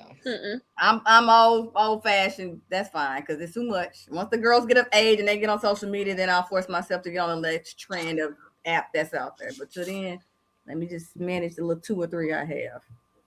But Miss Sharita, what's going on? Long time no Hey, big see. sister bunny. Girl. Ma'am. We can do a whole SNL skit. Right. Lord. How you been? I think you're not melting, so that's a good thing, hon. That Black Girl Sunscreen. I'm just not super glowy, but we're definitely not melting. Feels good. Air conditioning is working. God is good. So. Okay. Listen. Oh, she got on the shirt too. I see. Just for y'all. Just for y'all. Sharita, they had me watch a whole weekend of wrestling. Really? I mean, She enjoyed it, by the way. She Did enjoyed she it. now? She did some chants. Did she? Do tell. A whole weekend, baby. It was Saturday and Sunday, I think, or something like that. But Saturday and Sunday. they- You And they- then you did gave two me a in a new little row? sister. So thank you, friend. yes, it was a good time. Hey. I learned chants. I've learned wrestling theme songs. You did the Opa Femi strut too, didn't you? Do, You did yeah. you little share strut. the little strut. Share one of your dances you learned from there. Do share. Okay. You gotta Okay. do it. And Did then you it. got The dance that holds the world Trick, together. You know, Trick Williams came out. And then I was also very fascinated about the women's wrestling and how they wigs stay on. So one time, never mind, we won't go there. We won't do It was sit right here. in the So we back need of the my secret to their hairstyles and how they pinned it in there. Is that what That's I mean, there was that one time that it did come they off, need but- to be running with that. Like if I was their agent, bottle it and sell it, sis. forget Gorilla Glue. It's working. Hey, call it tightrope. I got you. I got you. So yes, I came with many walk takeaways. It was a good time. SummerSlam's around the corner. Just FYI. Okay. Oh, you going back, Jay? You going back to WWE? Okay, you doing it? At least for the slams and stuff, the big events, they were entertaining. So She'll be a quarterly attendee. We'll take her. right. Actually, we'll grab you too. Just FYI, you can get kidnapped into the fandom as well. Okay. Right. I'm interested. I grew up watching it. My mom ruined it when she told me it was fake. Can I help you through that? Movies are fake and we still go to them. So just That's enjoy your true. life. Enjoy. That's very Yeah. true. I would love to get back into it. They told me it's reality TV, so that's how You I know got It's what? scripted athleticism. Yeah. And if I You look at can't it like fake it. that, Yeah, then it makes Yeah. it more accepting. Like, yeah. All right, ladies. Well, we got another panelist. Listen, Ashley, we're gonna blame this on you because It's you're a bringing all reunion. this positive, young, fresh energy. We got a whole crew, our old, former, current, new ladies' night panelists. We are all here. The last but not least, the one who will give Jayonce a run for her money. Pirates fan, Cowboys fan, Slam champion. She's loyal. Come on down, Miss Annie. Ashley, you gotta. Cowboy. Oh, right Don't on get, time. don't get started. Damn, she walked right Don't get into started. it. She walked right into it. You saw that, right, Annie? She said, But "Cowboy." they're trying to Boy. start Before it you hot, reply, like you we like her. Portia. Who are you right now? Like you just the We like her, but you know. We love her. Wait, you on mute, and if you talking, you on mute. I can't hear you. Or is it me, y'all? No, I can't hear either. Hold on. Like Cowboys for real? in Oh, real life. I That's usually in real troll life. her about it, but I'll Her. let you troll her because I gotta exit out I'm a- quietly. In real I'm life. a Giants fan, so I'll keep it to a minimum. I know we suck. Oh no. Don't I know keep we me suck. to it. Y'all been clowning all right anyway. Please don't, because Annie But is you gonna know, toe for toe with you. typically Cowboys fans are Can delicious. y'all hear I'm me? gonna have to bring y'all Oh, up. there I'm we hear you. offline. I'm gonna have We to hear bring y'all you. up to hear how this gonna end. I can't wait. No, y'all aren't hearing me. Okay. Okay, we I hear you. Oh, you can hear me? Oh, okay. Get Okay. them. No, I'm just saying that as a women's sports talk show, I think if we had like a male athlete on, we would lead with like their sports accomplishments on a sports talk show.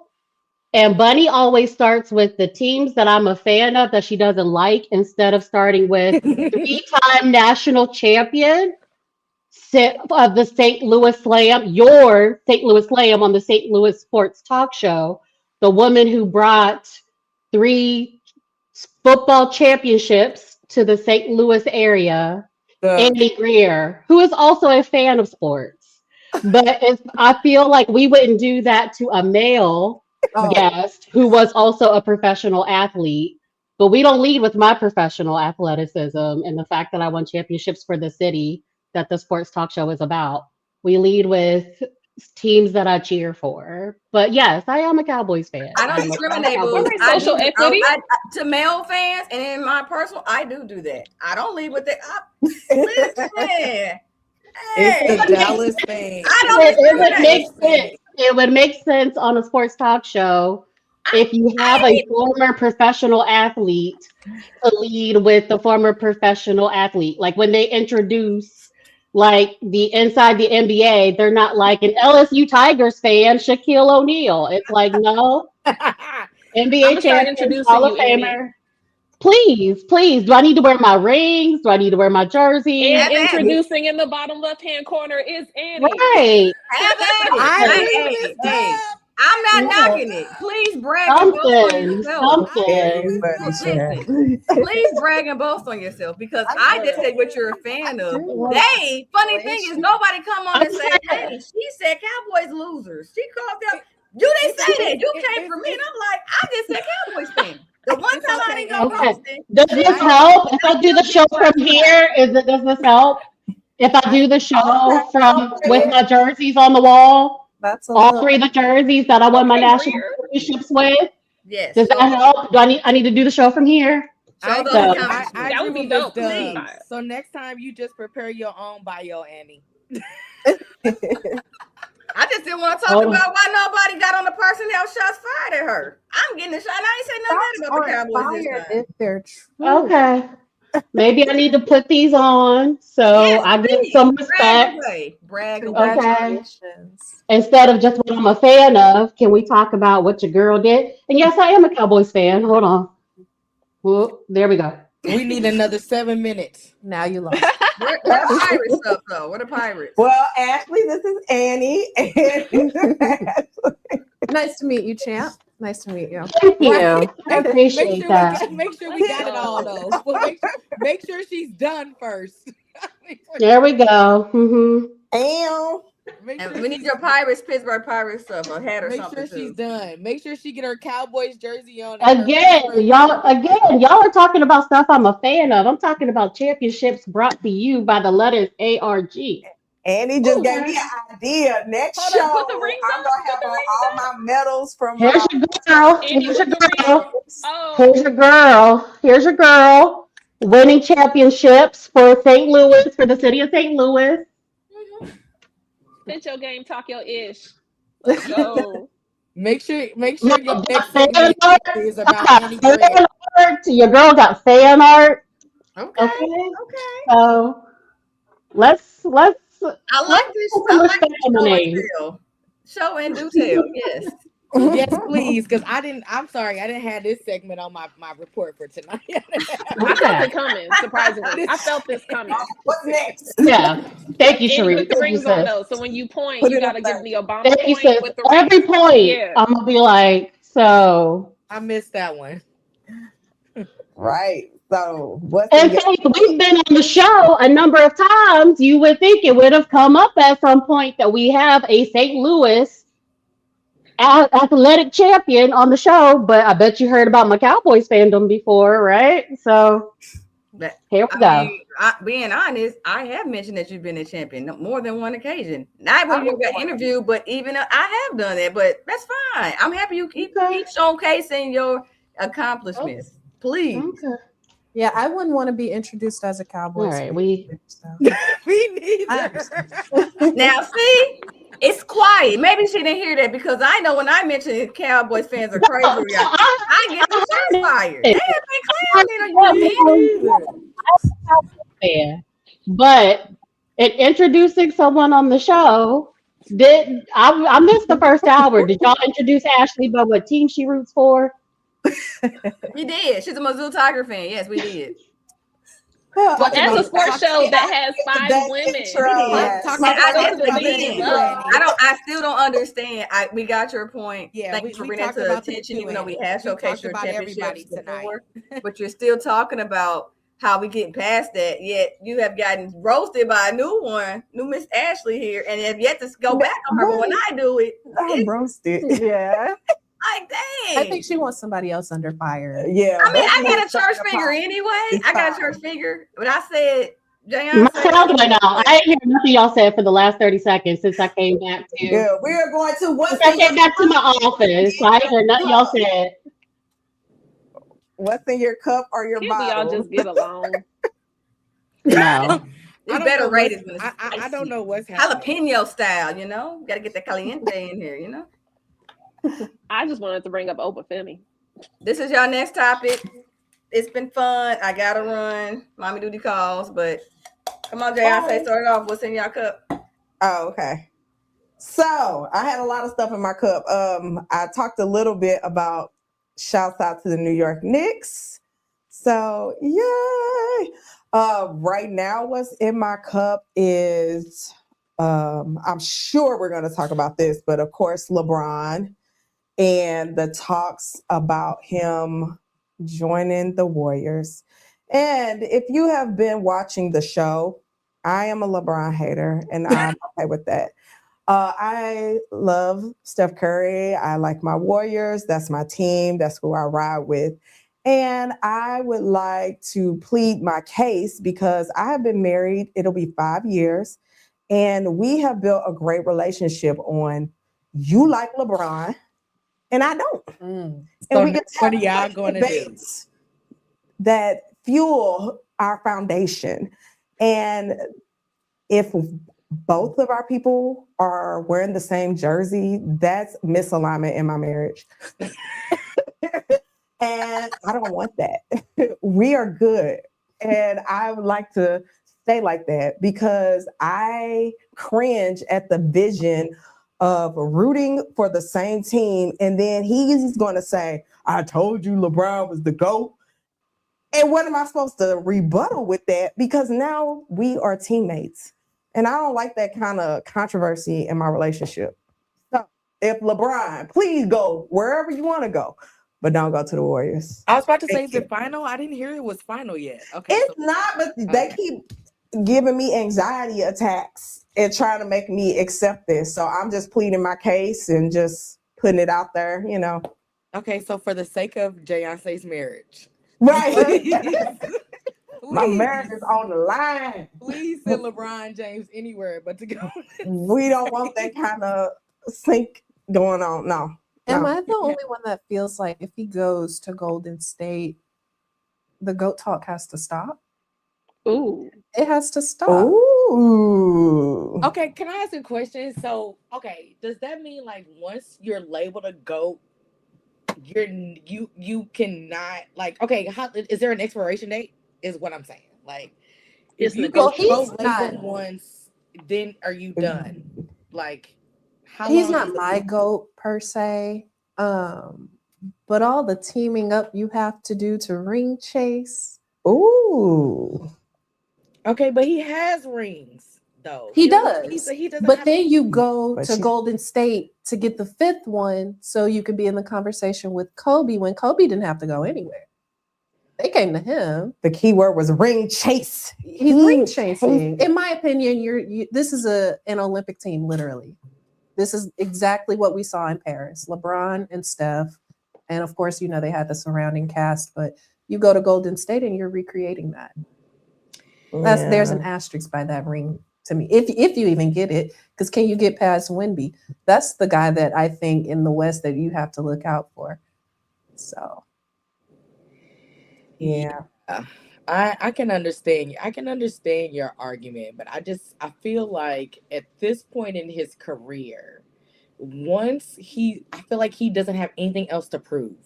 So I feel like if he wants to go, and excuse me for the lack of a better word, but I just think this is a funny word for him at this point. If he wants to go and philander around to different NBA teams at this point and do whatever, fine. I don't feel like he has anything else to prove. And he was labeled the GOAT at one point, and that's what I guess that's what my question is. So like, you're labeled the GOAT. Is there an expiration date? Like, yeah, you get older, your knees get weaker, you're just not as great of an athlete anymore. You don't perform at the level that you were performing at before. Like, no one can expect that from him.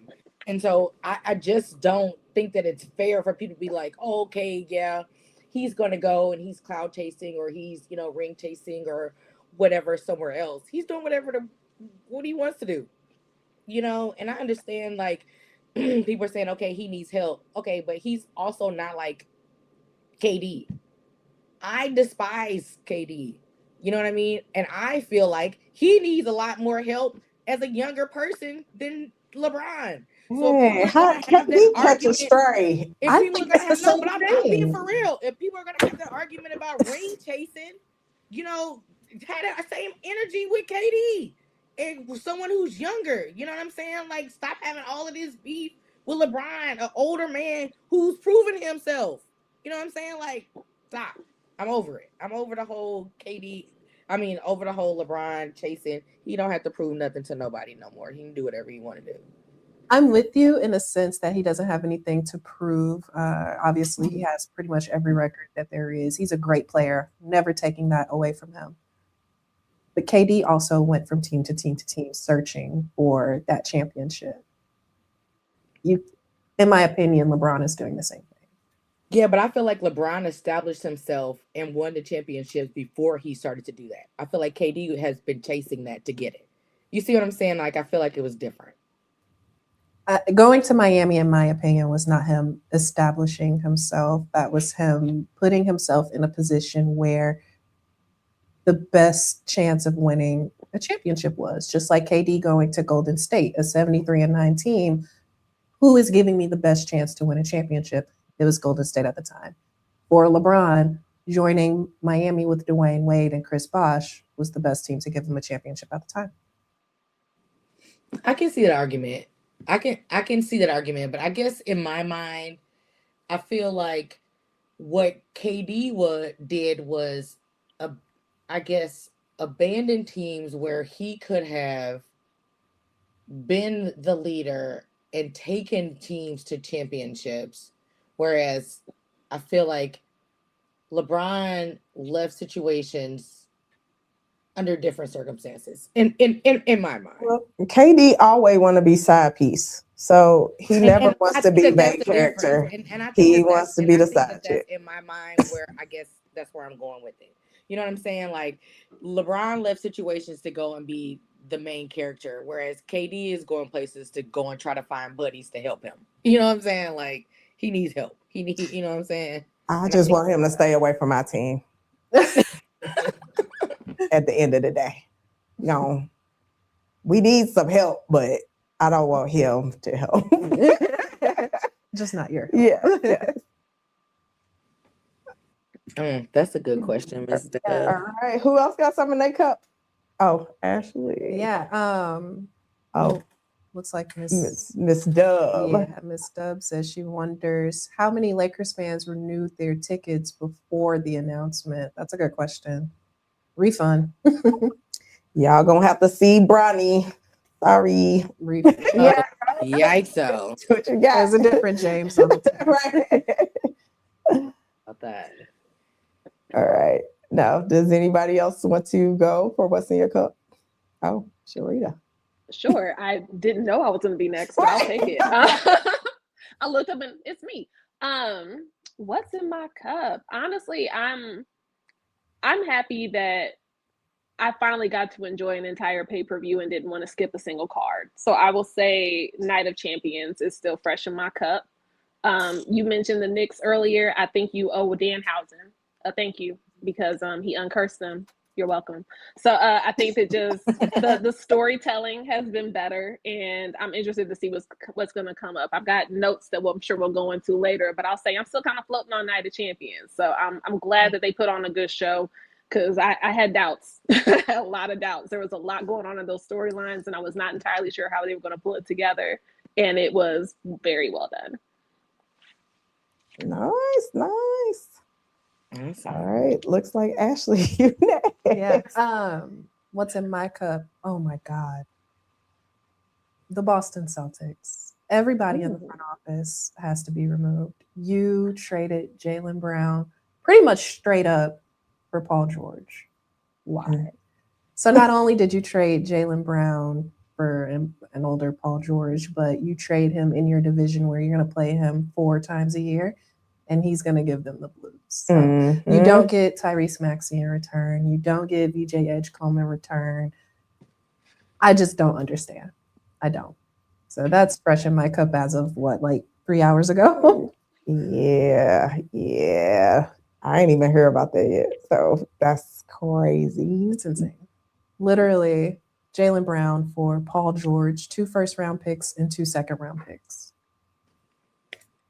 Hopefully they have somebody good that they're eyeing that they feel like they can get in the draft. Oh yeah, but like you said, he definitely gonna get on the Blues. Oh yeah. That's gonna be a good storyline though. That get back gonna be right. Oh, it is. Yeah. Annie. Our champion. What's in your cup? Annie did not volunteer. What's in my cup? I was re-listening to a recent interview with Aisha Curry. I mean, not that recent. It's probably a couple months ago. So I've been thinking about that. Thinking about Serena's return to individual play, and I think conversations about like her play, can she get it back? How does she look? All that other stuff are interesting. But to me, the more interesting conversations are whether or not GLP-1 should be considered performance enhancing drugs. Because she has an ownership stake in whichever one she uses, I forget.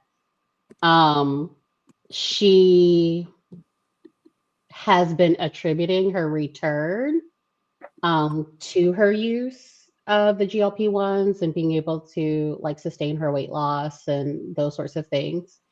But should that be considered like a performance enhancing drug? And as people continue to like navigate that, it's not like she can go back and be like, well, nah, like I was fine, because she's made it such a prominent feature of her comeback because of her endorsement deal and the money that she has in the company. So I think that's interesting about whether or not GLP-1 should be considered performance enhancing drugs, and will different sports leagues rule on that differently? Who else that might impact? I think about somebody like who was old boy? Was it Jamarcus Russell, who was the quarterback for the Raiders a long time ago, where like his thing was that he just could not stop eating? I think about like old boy New Orleans, former Duke player, the guy. Zion. Y'all know who I'm talking. Yeah, Zion, right? Like part of his thing is like being able to stay in shape. And like, would the NBA say something if he were to be like, I'm on Wegovy, and it's the reason why I'm able to like play well? Well, what if somebody else needed HGH to play well, or like testosterone, or something else to play well? And like, so I think that's a really like something I didn't see coming in terms of like sports talk. And I know the last time I was on the show, I think we talked about the enhanced games, where it was like the intention was for people to take, now it was enhancements by one specific company. It wasn't like go find your own drugs, but like whether or not that was like a positive for like sports or athletics or like Olympic sports or not. And so this is like, I don't know. I just think it's an interesting conversation to have around sports about what would this be classified in, and to have it tied to such an important figure in sports, a prominent woman in sports as well. I think there's just like so many nooks and crannies to that conversation, how it may shake out based on those dynamics.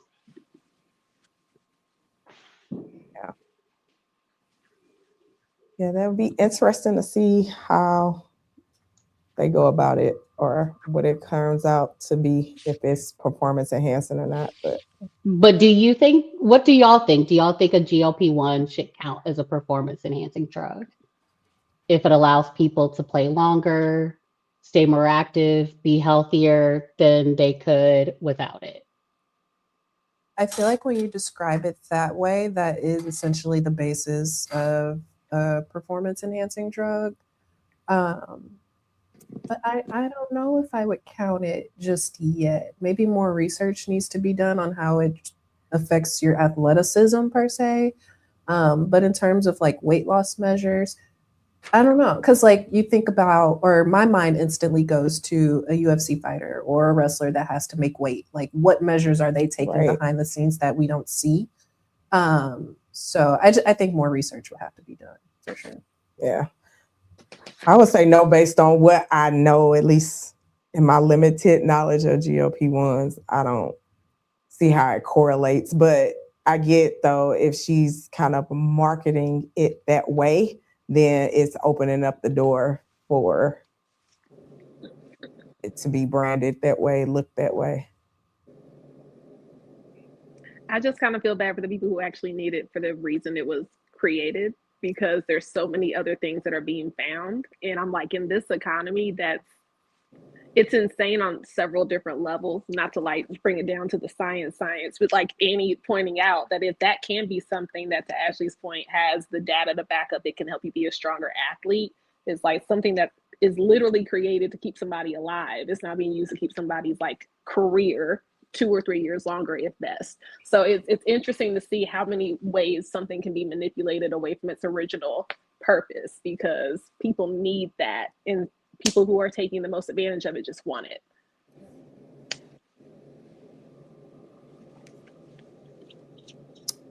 All right. Faith, did you say what was in your cup? Sorry. I mean, obviously mine was the same. Talking about Serena and her return. And I mean, the tennis world has honestly been on fire. I haven't been on for a while, so I haven't had a chance to kind of talk about the French Open coverage of the French Open. It was absolutely insane. 2 new champions for the French Open. On Alexander Zverev on the men's side, and I can't think of her name right now. Andreeva on the women's side. She lost today. That's why I can't think of her name. She lost today on the women's side. So it's been absolutely crazy seeing Serena's return. The conversation about GLP-1s, her coming back. You know, she played doubles at the SBC tournament in London with Victoria Umboko, and then played again in Berlin with Karolina Muchova. Lost in the first round. Well, won in the first round with Umboko, lost, and I think she won maybe in the first round again with Karolina Muchova in doubles, and then playing again with her sister Venus, but that's obviously in question right now. So that's in my cup with an apparent knee injury today. Her singles return, you know, she's Serena. She's 44 years old. She's the GOAT, you know, the greatest of all time. Again, she's another one of those players who's come back, has nothing to prove. You know, she is here. She looked actually pretty good. Her ground strokes are pretty good. You know, we're worried about a little bit about her movement and reaction time. Obviously, feeling like that's going to get better with more match play. You know, she's lacking that. Obviously, hasn't played a singles match since 2022, so over 4 years. So, looking forward to her obviously getting on a hard court. I mean, grass courts are difficult. The footing can be difficult. So, I mean, obviously seeing her come back on the biggest stage in tennis at Wimbledon was a risk. But obviously, I mean, she's Serena. So she's going to do what she wants to do, and I mean, it's obviously good to see her back. But as far as the conversation is concerned about the GLP-1s, again, you know, that's one of those things that crosses the boundaries again of a conflict of interest. You know, she's the owner stake in this thing, and she's taking the thing, and then, you know, she's performing against the thing. But then tennis has also been, you know, very critical, and it kind of like not very consistent when it comes to their rulings when it comes to performance enhancing drugs. There's been another recent suspension. Actually, Marketa Vondrasova has actually been suspended, and she's actually been given a 4-year ban for refusing a drug test that happened in, I think, maybe 2023 or 2024. But again, you know, the top players, you know, Yannick Sinner, Iga Swiatek have also been caught, you know, with dirty samples, and have been, you know, receiving very, very, you know, minuscule repercussions, you know, based, you know, against a 4-year ban for, you know, not giving a, you know, a sample and actually getting a dirty sample. You know, Yannick Sinner got a 3-month ban. I think Iga Swiatek got maybe about the same or a little bit less, you know, but these are top players. And so I think that the ITP, you know, and ITF and ATP and WTF need to really get on the same page and really figure out what they're going to do about performance enhancing drugs, and honestly get on the same page so that they can start making consistent judgments across the board. It's kind of what's in my cup today when it comes to tennis. With Are Serena, people with Serena's return? Are people accusing her of title chasing? I don't think so. I would hope not. You know what I'm saying? Like again, she's one of those people that I don't feel like she has anything to prove when she comes back.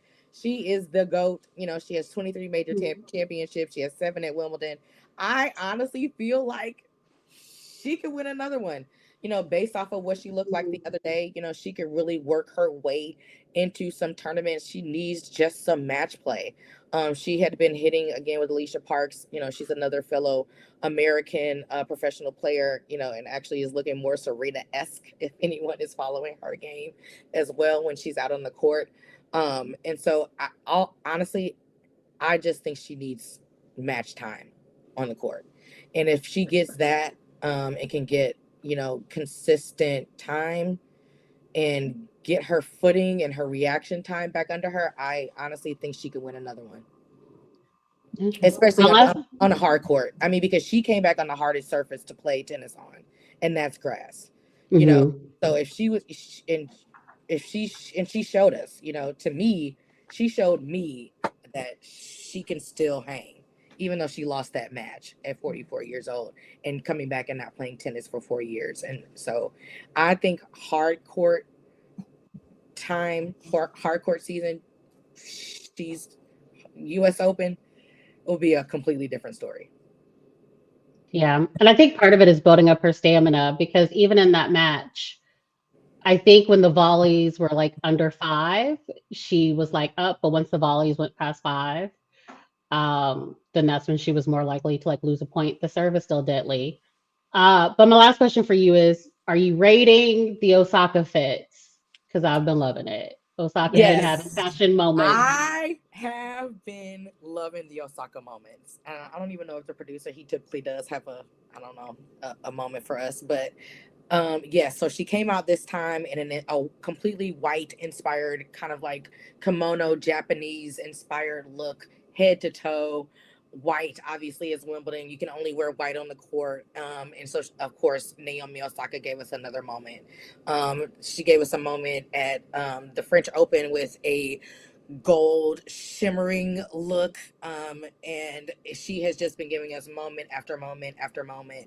And so yes, again, I am living and breathing for the Naomi fashion moments. And to be honest, she has honestly making everyone else step up their game. And so I'm hoping that more and more ladies do the same. And to be honest, I would like to see more men like have more fashion on the court. Like I'm tired of seeing the same old boring polo and shorts. Like, come on, guys, let's start to step our game up too. Y'all can do better on the tennis court. I would love. Could you imagine Novak Djokovic coming out like with drip on? Actually, I think that he would be the best person to do it. You do? Novak. Come on, Novak. I think he would be the absolute best person to do it. He can get away with it. Come on, Naomi. Yeah, with the lugs. Look at it. Serve us. Magazine Look, cover. serve us. Y'all see that pun? Serve. right? With Serena, did she? I thought I heard like she denied doing like the post media interview or something like that after she lost, because they've been calling her like sore loser, and which I wanted to bring up to you, especially in your field. How do you feel about athletes declining like post interviews? Because I think that was I think the last time we did the show on like the We Run This, that was one of my topics to say, like, if you lost, I don't think the journalists should be all up in your face. Like, so what you think happened? Like, let me go back to the locker room, get my thoughts together, then I'll come out and talk to you. But don't just stick the mic in my face, like in those tense moments. Yeah. But what's your thoughts on that? I see both perspectives. Being a journalist, obviously, you want to get that raw emotion, and what better way to get that raw emotion than directly after, a match or a game. In terms of athletes needing to take that moment away, I support that too, because at the end of the day, like, they talk a lot about their mental health, and that's really the utmost importance. So I don't look at it as being a sore loser. They're human. Maybe you have to take that time to decompress, get your thoughts together. Then you're ready to discuss what happened out there. But Like I said, I see it from both sides, but I don't jump to the conclusion that, oh, she's just mad she lost, so she doesn't feel like talking to me. No. Yeah, for me, it was a bit disappointing. Y'all know I was on the edge of my seat looking forward to this after the after the match press conference. You know what I mean? But again, I also understand, this was a lot for her. I knew either way, win or lose, it was a lot. You know what I mean? And the expectations for Serena were super high, and I just felt it even during the match. As the match went on, more and more, and then it got further and further to her like looking like she wasn't going to cross the finish line. I was like, I know that this is going to be devastating for her, especially because they set her up against Maya Joint, who hadn't won a freaking match all year. You know what I mean? So like they literally wound it up, slow pitch right there for you. You know what I mean? And so psychologically for a champion like Serena, I know what she was feeling like after the match. And so I understand why she was like, press conference, probably not. Probably not right now. Maybe not even today at all. You know what I'm saying? But I do think that to a certain extent, you are also the GOAT. And like we needed that. Like I just wanted that moment, even if it was like raw emotion. Even if you came out there and was like, I'm pissed, and you punched the camera, or if you came out there and you were like crying, or you came out there, whatever it was, I just, I wish I just had that Serena moment. You know what I'm saying? Miss Like Faith, I have a question. Whatever it was. Yes. I'm wondering, because your excitement has my curiosity is piqued. Given all that Serena's accomplished and that she's one of the few people in tennis that I have followed and enjoyed watching, being GOAT status, do you think that maybe she didn't properly train for this, like underestimated her opponent, and then psychologically just wasn't prepped? No, I don't think so. I think that, well, okay. Because if I'm facing somebody who ain't won all year and I'm Serena Williams, I would say, I think that that's a loaded question. So I have a couple of answers to that. It was intentional. I got you. Yes. Okay. So I think that she prepped for this return. I don't think that she prepped for a singles return on this surface. I think that she honestly was wanting to come back probably to play doubles on this surface with Venus. And I think that the excitement and all the chatter behind it was so great that she just took the opportunity to play singles at Wimbledon, the biggest stage in tennis on the planet. And so I think that opportunity was a bit rushed for her to play singles at Wimbledon. But her preparation, she's the champion. I don't think that for one moment she took a second, a day, a breather off as far as preparation. So was she fully prepared for the day, for the moment, for a singles match at Wimbledon? Probably not. Did she put 100% preparation up until the day that she was supposed to be out there to play? Yes, I believe so. But then I also don't think that because she hasn't had any match play, I think that she may have been a little unprepared, and credit to her because she changed the game, right? And so the girls are now playing like her. And I don't think she was 100% prepared for the fact that they are now hitting that ball like she was hitting that ball. You know what I'm saying? And so, I think that that's going to come with match play. Again, tennis is all about timing. You know what I'm saying? And repetition and match play. So the more time she spends in matches and getting her timing down, I think it's going to be better. And I think we're going to see a better Serena when it comes to the U.S. Open in the fall. Thank you, girl. Yeah, and I think part of it is like my one of my defensive coaches used to talk about, like, there's really no such thing as practice reps. For physically demanding sports, like as much as you might do like a scrimmage or do practice, there truly is nothing that replicates like going against an actual opponent. And I agree with what Faith said. Like, I think if she had played in maybe some other lower stakes tournaments where it wasn't like, let's start with like where her biggest moments have happened, where her biggest wins have happened with the surface that's not really her best. Like there's no amount of practicing that you can do to be like conditioned for gameplay other than gameplay. There's no reps that you can do for like the mental like speed and processing of the game other than actually playing the game. And so I think whether or not those are things that can come back, I mean, I would love to see it. I would love to be wrong. I got commissioned to co-author a piece on her retirement at Columbia University when she retired.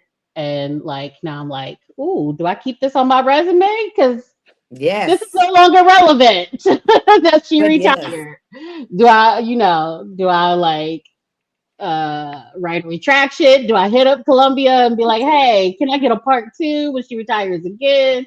So I would love to see it, but I completely agree with Faith that for sports that are that type of physically demanding and where the difference between like being good and being great are things that can only happen at game speed, I think she just like needs more time. Yeah. All right, good combo. All right, our next segment is Fouled Out.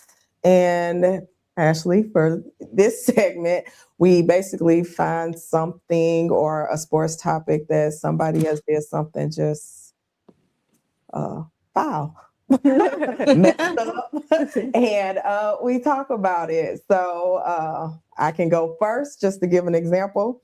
I'm going to butcher this name all the way up, but I know y'all done heard about it. But it was a French TV presenter, France Payon. I don't know, whatever that word. But talking about Jeremy Doku for leaving the World Cup to be at his wife's side for the birth of their first child.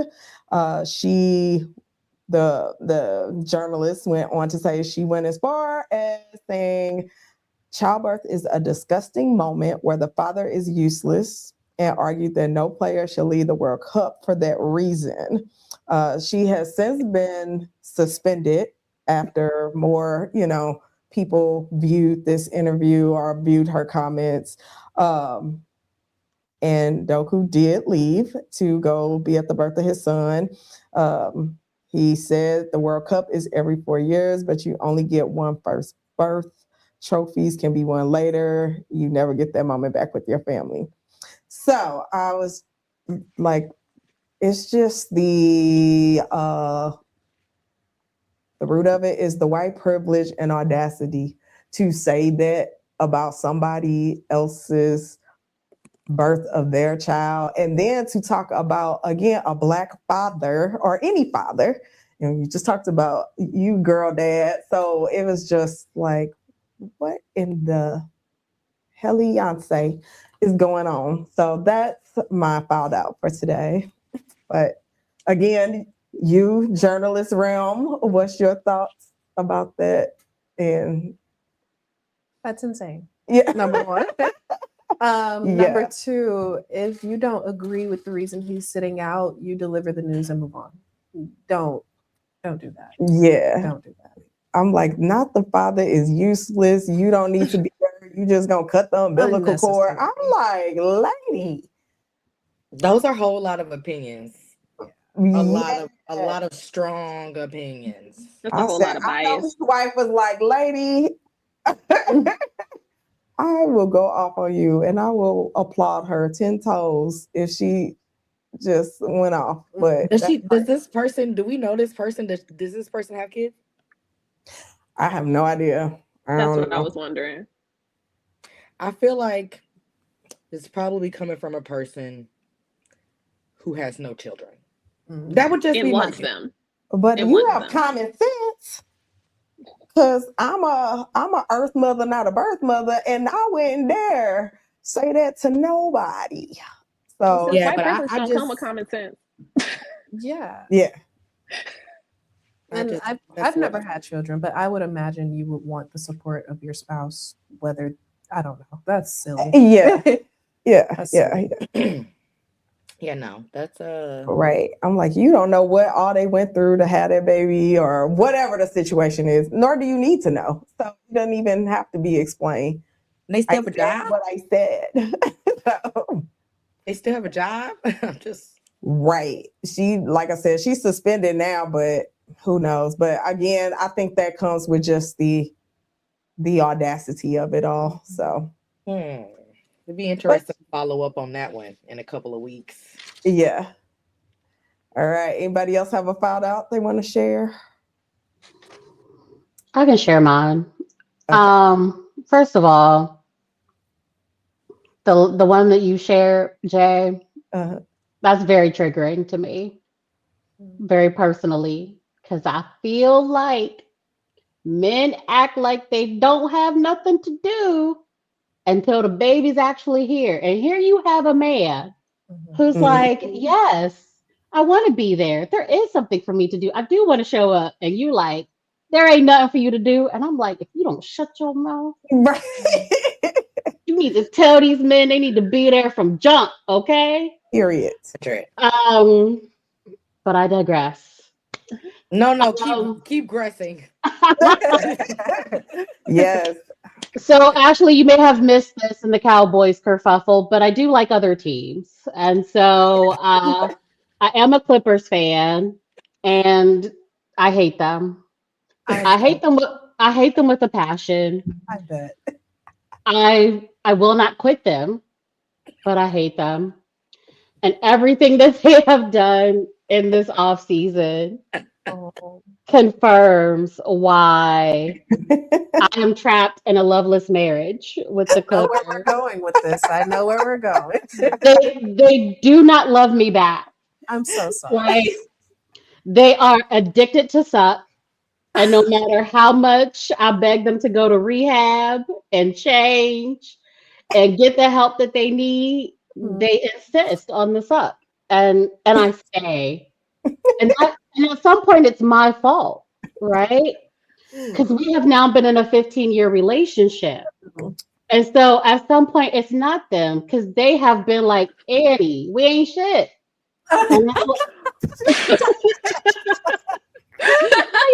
I can't stand Smooth. I can't stand him. Joe is not even here. Okay. Definition of drink water and mind my business. Seriously. Yes. I want to be that unbothered though, Faith. That's what I aspire to. I want to hear the Clippers trading away Kawhi Leonard for a player who is most known for his jersey swap photos, Grady Dick. Oh man. And I want to just take and I just want to take a sip of my water and be hydrated and unbothered, but they bother me. They bother me so much. And I don't understand why. Because clearly the game is rigged, right? And so Balmer, play the game, buy people, buy players. I have never advocated in my life before for purchasing black men, but let's bring it back. Let's bring it back. Go pay somebody. You got the money, Balmer. Just bring it back for like one night only. Give us free. I just need you to go find some young strapping bucks, and I need you to slip them some money under the table, and I need you to bring them on board. Okay. That didn't work because he did that with Kawhi and the whole tree planting scandal thing. So Steve Ballmer, You gotta. I feel like he can do it smarter though. He did, but we learn. Okay, so we learn. Okay, so we can't do it that way. Let's find another way. Let's pivot here. Let's learn and pivot. But we don't, and we never do. And then as soon as they're like the NBA's Pirates. Like as soon as someone shows a little bit of promise, they're like, how fast can we move up off of this person? Like we don't want anybody doing well. Like it hurts my heart to watch OKC and see SGA and be like, he was our baby. We birthed him. I cut the umbilical cord on SGA. You skipped the I game was for this. I was present. And yet we were just like, he looks like he could be good. Let's get rid of him for an aging person with bad knees, okay? Stop getting people with bad medical records. Start looking the gift horses in the mouth. Check their teeth. They old. And I don't want it. I don't want it. And they just. So I'm going into another season with the Clippers where I'm going to hate every moment of my life. And I'm going to stay. And you know what? I can relate because exactly how you described your relationship with the Clippers is my relationship with the Giants. Oh, Addicted to sucking, but here But I'm gonna stick beside. I'm gonna stick Can't beside. get right. We're gonna stick it out. And I do it to myself every time. Because they suck. Yes. and the thing about it is that they don't even after they suck. It's not like they come back and they're like, "Oh, we're so sorry, Annie. We promise we'll do better." They're like, "Girl, we're gonna invent new ways to suck next year. Just you wait. Just wait." Yeah. We in the lab cooking up new ways to suck. They're not even promising to do better. Yeah, they're not even promising to do better. And that's the part, that's where I really got to look inward. And I really got to be like, what is it within me? Why do I stick you around for this? Why do I want myself to be treated this way? Exactly. I mean, you see the Knicks, they got their act together. You know, they got 54 years. Look, but they got out their mama's basement. They got a real job. They put on a suit and they got it done. The Clippers have never done it. And we're still like 5.5 decades. Okay, but the Clippers are zero. Never, ever, ever. And we've never even had our mellow moment where we're like, oh, this might be the answer. Or something else where it's like, oh, we tried, it just didn't work. They're just like, if Zubac had like low key some good stats, how about we give him to Portland? Like for a stick of juicy fruit. Like just even expired candy they don't make no more. Not even the good candy. Like not even like Reese's. It's the candy you can only find in like the Cracker Barrel Old Country store. Like they traded them for like a Charleston Chew. And that's like, and then they play in my face. And then they have the nerve to like send me stuff. That's like, you ready to buy season tickets this year, Annie? No. No, I don't. What about today inspired that?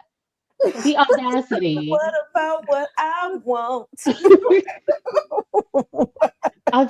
It's me. Not taps. Not taps.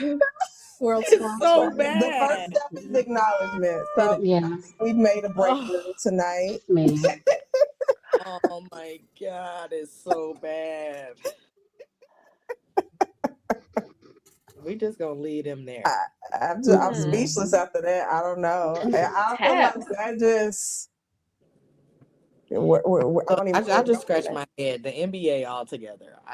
Y'all know how I feel about it. And sometimes they give me little flashes of hope. Take it right back. Yeah, and the NBA do not rock together. And then with the FBI case of Malik Beasley, now it comes out that like Ed Davis, who was a Tar Heel, I'm also a Tar Heel. Like in the court documents, after they talk about the betting, then finally Ed Davis is like, "Hey, yo, do you have Snap? Maybe I should tell you this on there." It's too late. Why do we get through a whole conversation before you're like, you know what? Would you like to try this in a new platform? Like, no. Basketball's insisting on hurting me. And then to see Caleb go number 4 in the draft, and it's like that's our first round draft pick in forever. And he left. And I don't care that we got Mike Malone. I don't care about a Mike Malone. You don't like He's not Mike the reason. Malone? He is not the reason Denver won that championship. Okay. Did he bring Jokic with him? No, he can't. Did he No. bring Jamal Murray with him? He's not coming to college. Aaron Gordon? Does anybody have any Coming. eligibility left? Unless he brought somebody with him, I don't care about him. Basketball just doesn't want me to like it. And I don't understand why. Ashley, your facial expressions are top notch. I just I want to let you know. know. I know she's like, I know when they're coming, but I don't know what it's going to look like. And it's worth the anticipation. So just thank you. Normally it's me. So I appreciate the balance of the facial responses. She has the I'll- best job for her face, for sure. Yes. Yes. I came from radio, so I will say, yeah, face for TV. I got you, sis. I'll jump in on Fouled Out. I'm not as passionate as Annie is about hers because I know my stuff is scripted, but I can still be mad. So Obafemi, I don't know if we have a picture ready of the ruler who is now King of the Ring, but I was really enjoying the Obafemi Brock Lesnar build up to WrestleMania. That had me excited. Y'all, that was the last time y'all saw me. And the thing that I said was it was so good to see a Black man win outside of Black History Month. And I was excited. But now we are a couple of business days out of Juneteenth, and this Black man can't win without Brock Lesnar coming back and doing a sneak attack. And at this point, it's giving racial. I'm sorry, but he already called my boy several times leading up to WrestleMania. You pretend to retire so that you can sneak attack this man again. It's giving the Black history in America. It's giving Donald Trump obsessed with Barack Obama. It's giving all the things that both of these characters have so much more that you can build on that it doesn't need to come to this. Brock Lesnar is Brock Lesnar. He is the beast. He has built up the reputation. He's walking around with Paul Heyman because he knows he can't talk on a mic. Like, he knows all of his weaknesses and all of his strengths. And I feel like we could have got so much better of a follow-up from WrestleMania build-up, especially as this man is King of the Ring. And it's just interesting to me how they won't elevate this man without letting this white man bring him down. And we have come so far in this aspect of WWE where we had a good run of the Street Profits are tag team champions again with the help of Joe Hendry. That's fine. Sami Zayn is now finishing his story, which is amazing. He's one of those, Ashley, you mentioned it earlier, but the ref who inserts himself in the ring in the game, Sami did that. Now he's a champion. So sometimes it works for some of us. But I've been really enjoying the progression of this man's career. Somebody who who was almost Olympic level shot put at Alabama, Roll Tide. And I just feel like there's so much more they could attribute to his greatness than having Brock Lesnar come and call him boy every week. So it's a little triggering, which I mean, I think in this atmosphere and in the things going on around us, maybe it's designed to be that, but it's just, there's so much more that could be done in the story writing process, and WWE is a story writing machine.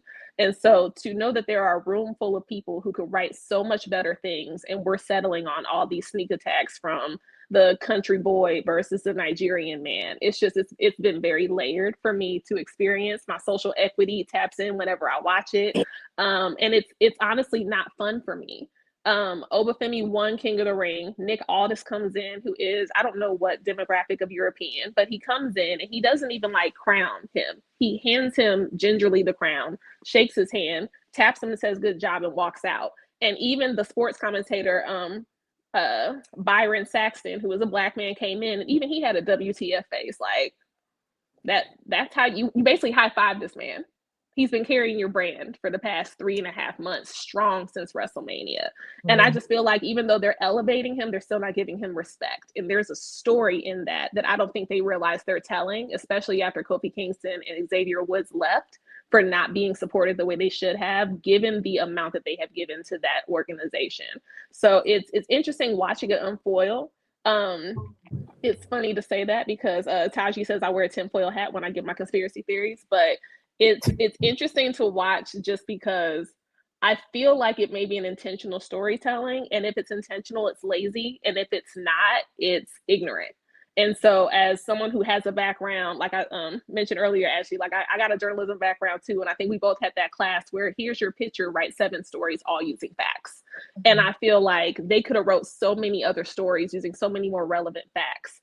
And I hate to like draw it to being racial, but I think it's interesting that there is a rather orange person who has recently invested in the company that owns WWE, and now the Black wrestlers are not really getting the push that they used to.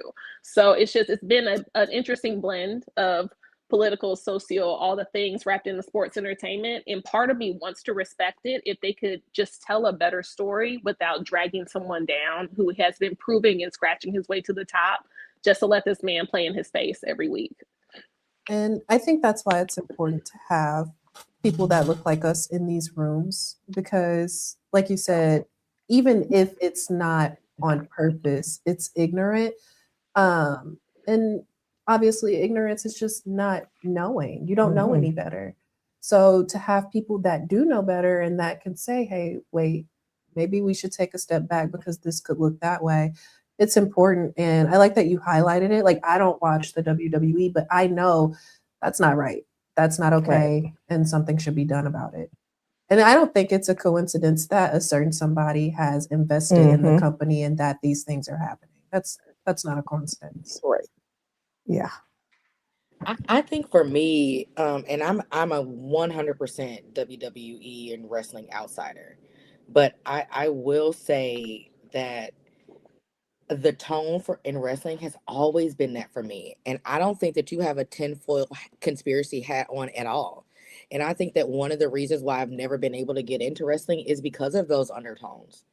And it's always steered me away from it, and I think that now it's extremely heightened, especially more recently. And I think that and forgive me, because again, I'm an outsider. I don't know anything about wrestling. I don't watch wrestling, but I just almost feel like it's a parade. Even having him being crowned, having him being the winner, and for the last several months, it's almost like been a parade of him like being out there, and like you say, it's like not even authentic. You know what I mean? I just don't even feel like any of it is. I don't know, and I legitimate, or like I just don't. I don't feel like he gets the same level of what respect, or I don't know, whatever the word would be, other wrestlers get when they are quote unquote crowned, top dog, top wrestler. And I just don't, in the stories that I see, the posts that I'm watching, I just, feel that there's an air, an aura that just isn't quite, or a buzz that just isn't quite right. And you saying that, Faith, like Mick Foley left WWE because they had a very clear political alliance. Like Linda McMahon is our secretary is over the Department of Education. Mick Foley was literally the last wrestler I actually appreciated. And honestly, even Jesse the Body Ventura is on TV talking about all the things that are like convoluting. So what I'm grateful for in being a Black wrestling fan is knowing where there's Black wrestling outlets as well that elevate. The interesting part for me is that it's like we're talking around it, but in such beautiful Black ways, is they had such a run of almost purifying the talent pool of like, you are getting to the top because you earned your way to the top. I think the Street Profits did a beautiful example of like, they really weren't, I won't say they weren't that great, but I'm saying, I'm going to play into your stereotype, Faith, so I'm going to tell on myself for a second. But they came out with red Solo cups. Like it rained red Solo cups when they came out. And it was almost distracting from their talent. And then they killed that part of their entrance. And like, you got to pay attention to the athleticism. You got to pay attention to the storyline. You got to pay attention to how they were truly actors in the stage. And so watching it progress, where it was like, as a Black wrestling fan, I was like, this is what I was waiting for. This is the moment I've been like waiting and excited about. That's why I was so much excited about the fact that it wasn't February when they started pushing this young man and giving him such a continuation of a storyline that even though I'm upset with where it is now, it's still so much that you can't deny the raw talent of who he is. And part of it makes me a little happy on the other side of the coin, because this, countryman from, I want to say the state of Minnesota, I think I'm accurate, he can't win clean against him. And so part of me is happy that they built that storyline to at least the effect that they're not even pushing him winning clean 1, 2, 3 on the 10. I am clearly better than you. It's almost like the written explanation of how if we do it, it's affirmative action. But if someone else does it, they're qualified. He's showing he's not qualified in the ring anymore. They should have let the storyline end with a respectful bow out. I'm respecting the fact that this man is better than me. He beat my ass. We're 1-1. I'm done. But it's one of those things where I'm tied into it because of a storyline, right? And so for me, we all have that grandmother that was watching General Hospital, all my children, all the things. And so I'm used to the rinse and recycle and repeat of all the storylines with different characters running through it. And so for me, it's always been nostalgia with WWE, but I'm not going to deny that, Ric Flair called Teddy Long an N-word. There's still Black people wearing the Ric Flair, gear. I saw him last year when he was in town. There's some folks also who are recognizing that Hulk Hogan wasn't as great as we said he was. And saying that on camera on WWE, because they still got to push per contract his Netflix documentary. But they're like, you know what? He wasn't great. And actually, he was a butthole. Matter of fact, he was a racist butthole. Like, let's put it all out there. Right. Let's call a spade a spade. Right. And so, at the same time, this is the same company who acquired a Mexican vetted wrestling company, AAA, and made their headline signature match 2 white men who were pretending to be luchas. And so I'm like, damn, y'all had all of this build up, Rey Mysterio, Penta, Dragon Lee, you got all these folks.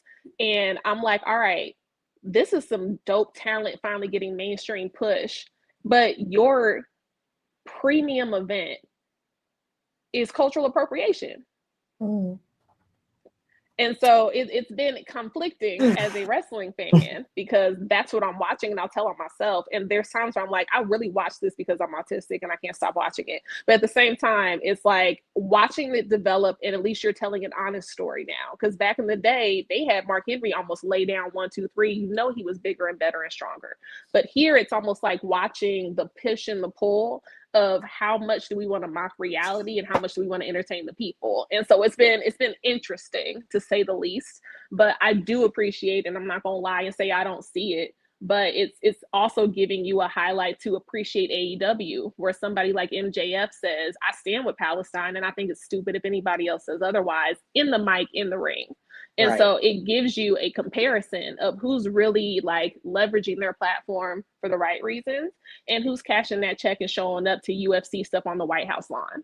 So it's been interesting. I know I keep saying that word for lack of a better one, but I've been evolving as a wrestling fan, and it's interesting to see the directions that, as always, somebody could go with the talent of creative, and still watching where they'd still decide to go because it's easier. Because I could imagine the fandom drop if they were to let Oba continue to beat Brock Lesnar during the state where we're in right now.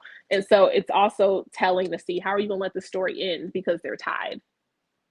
Yeah. They're doing a Hell in a Cell match on SummerSlam.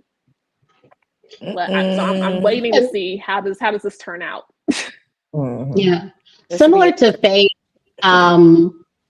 wrestling and WWE in particular has always been race driven to me, and it has always felt like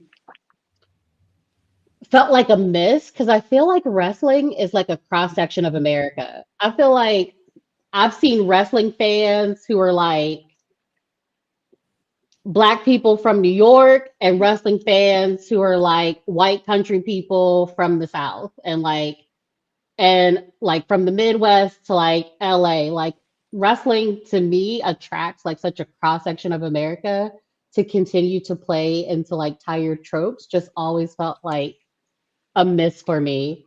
But overall, I don't know what happened, but the second half of this show has just turned into like toxic confessions and problematic faves, and everybody just being like, why do I love this thing that hurts me? And so, sports, I know, because it's a therapy session killing us, y'all. Like, sports kill me. Like, I lose sleep It stresses me out. I'm about to have an anxiety attack. I'm having palpitations. You know All at what I'm one time. saying? Like, but I can't stop. I can't get enough. You know what I'm saying? I can't get enough of this. So can't do it. All right.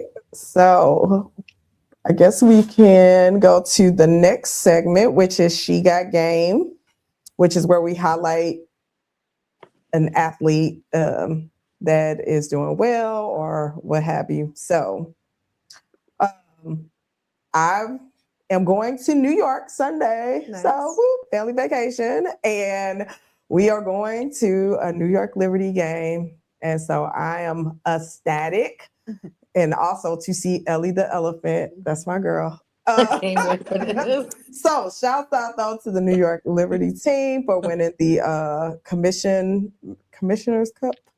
And they are the first WNBA team to get the multiple titles. So congrats to them. So that was my She Got Game for this ladies' night. So y'all gonna see me trying to get down there and be a groupie with Ellie the Elephant and do a whole routine. I'm like, oh, who's she gonna be when I get there?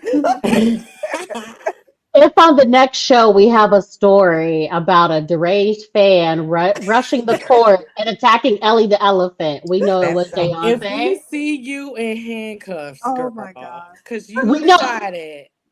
It was not Sabrina Ionescu. It was not Breonna Stewart. It was Ellie the Elephant that Because she you was needed to be after. out there where Ellie I'm the telling Elephant. y'all, that's what I'm Yes. here for. I'm even trying to find a little braid because I want to be like, The whole thing. yeah. I'll send you the Amazon link.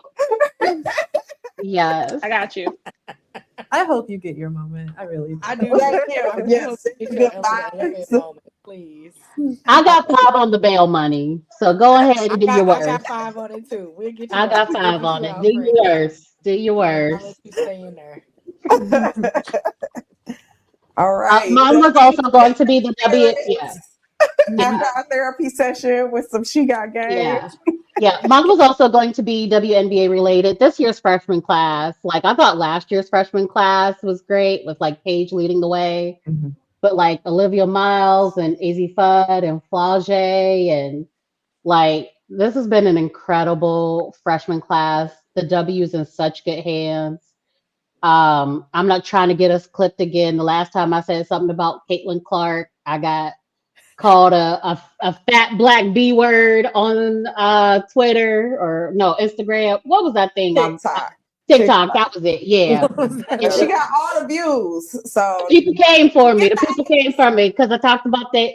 I didn't even say nothing about her. I said I didn't like her fans, They but savior, America's savior. Caitlin Clark. listen.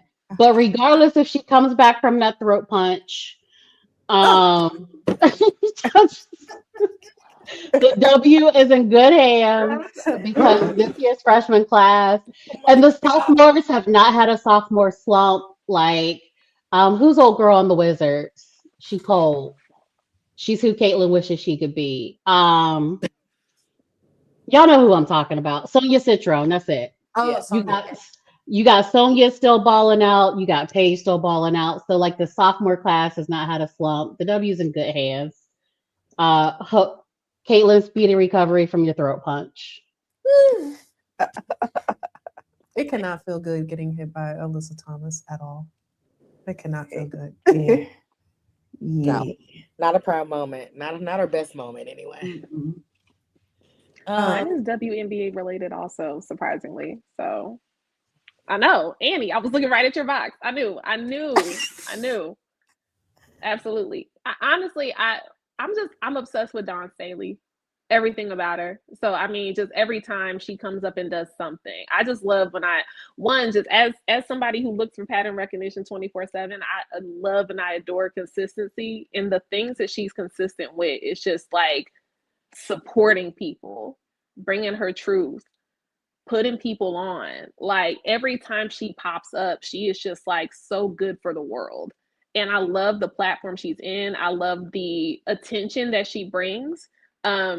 The full circle moment for her, even coaching in the I'm not WNBA, but like in college basketball. So like, it's so great to watch her give back to where her roots are. And it's just, I'm obsessed with her. And so just, I think that it's important also to just highlight the people who are good all the time. Like, great coach, fantastic baller, has amazing, author techniques, as, Uncommon Favor came out and all of that. But just anybody who's just pure hearted, I don't think they don't get enough light in the world. Yeah. So like, I gotta shout out Dawn Staley, because I'm obsessed. It makes me want to be better every time I see her talk. And so I just really had to give her flowers on that one. Yeah. Awesome. I think my person this week is actually Tyra Grant. Tyra Grant is a young Black Italian tennis player. Yeah, I know I have to bring some tennis in here, mix it up a little bit. She actually won her first round match at Wimbledon. She played Katie Boulter, which actually could have been a very tough match because Katie Boulter is British and they are obviously playing in London. So that could have been a very difficult first round match for her. Katie Boulter has also been in the top 20 in the world before. I'm not sure exactly what she's ranked right now. So she came out of that first round match. She's actually been on a pretty good win streak. She won her first couple of first round matches, and I think her Madrid Open, and I think she maybe played in Berlin, or maybe her last like grass match. But her mother is Italian, her dad is American, so she actually grew up in Italy. I think she might have played maybe here in America too, or maybe has dual citizenship, but then went back and decided to play for under the Italian flag. So I would be watching out for her. Yeah, that's her, everybody. That is Tyra Grant. I would be watching out for her. She is adorable, so cute. And so everybody be watching out for her to win her second round match at Wimbledon, and be looking out for her to do some work on hard courts this season too, coming up. All right.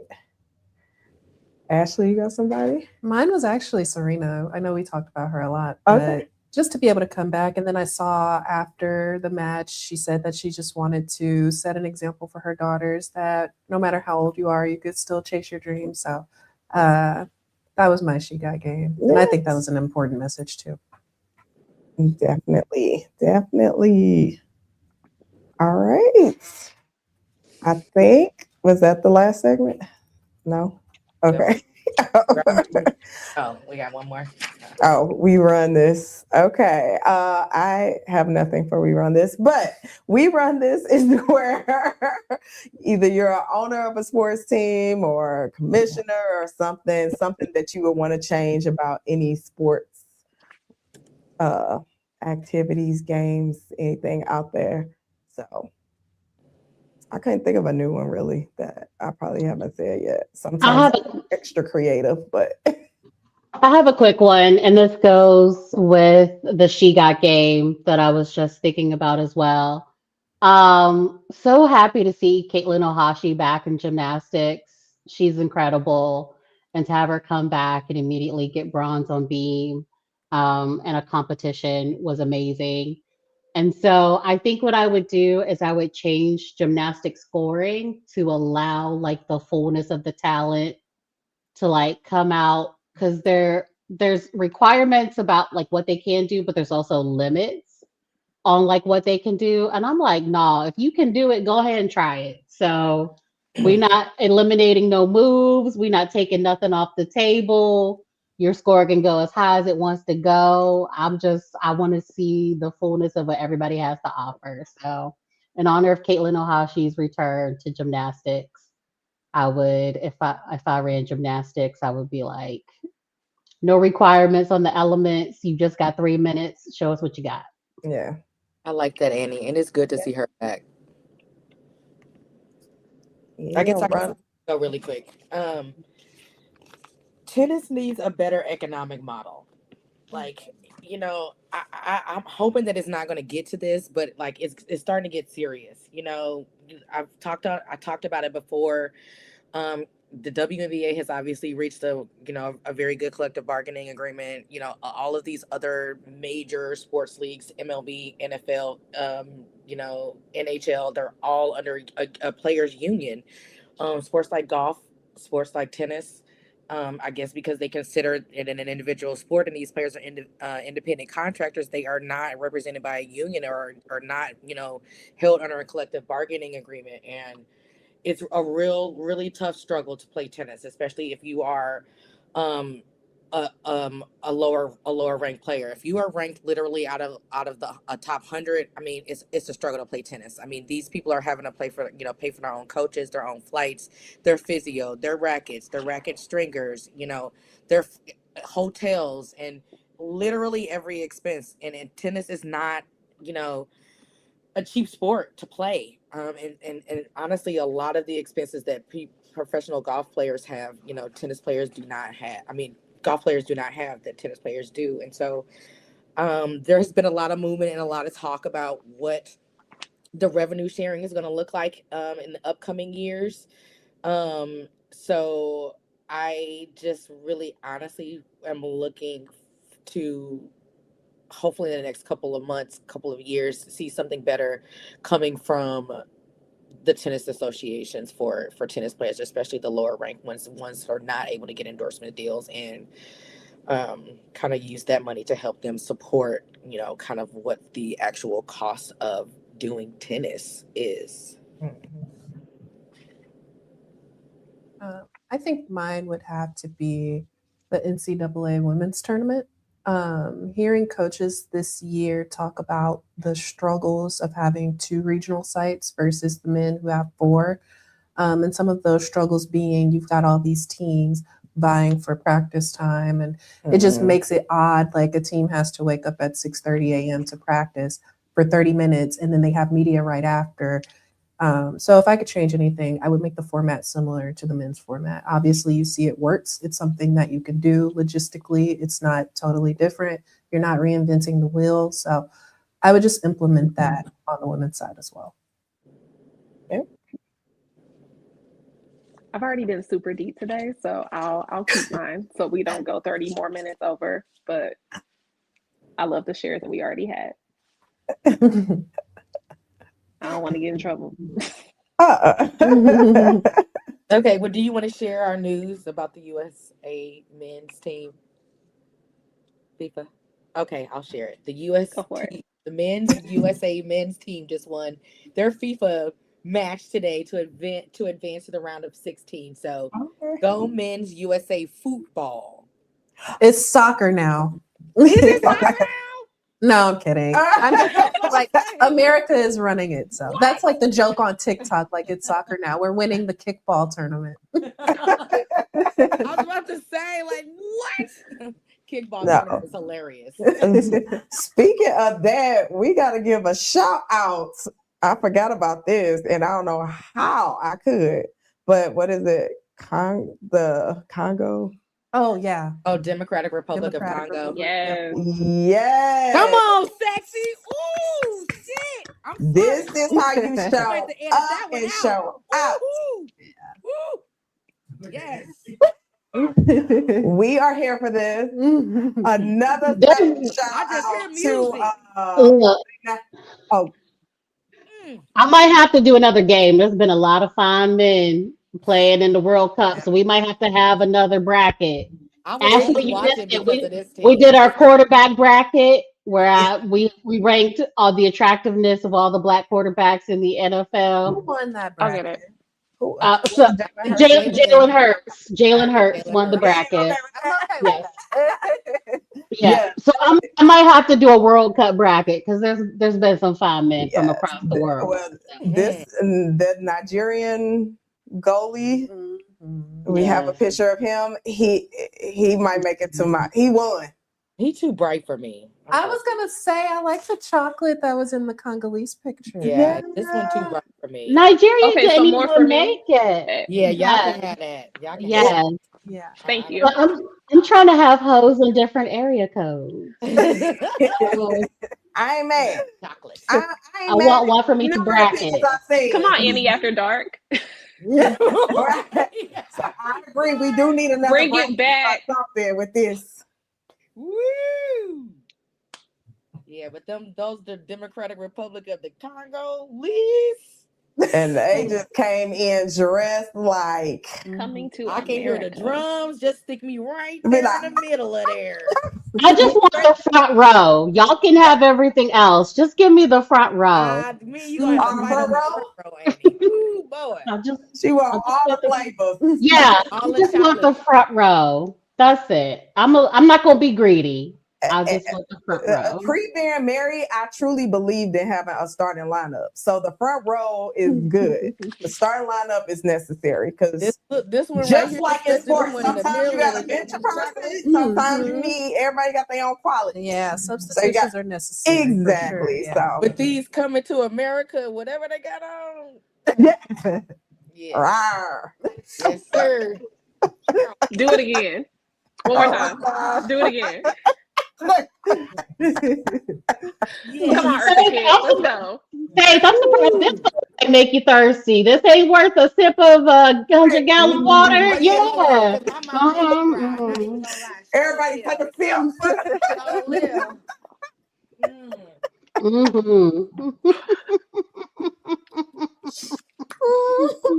Oh, Lil. Needed that. All right. Well, I think that's the best way we can end this lovely ladies' night. So yes, thank you all for watching. The main show returns next Wednesday. And don't forget to watch us on all of our platforms and all of our networks on Hot 365 Radio. You can find us at 314 Sports Talk on X. You can follow us on the platform Sports Talk Show on Instagram and on YouTube. You can also follow us again on this channel. Same time next week for another edition of the main show. We'll see you all next time.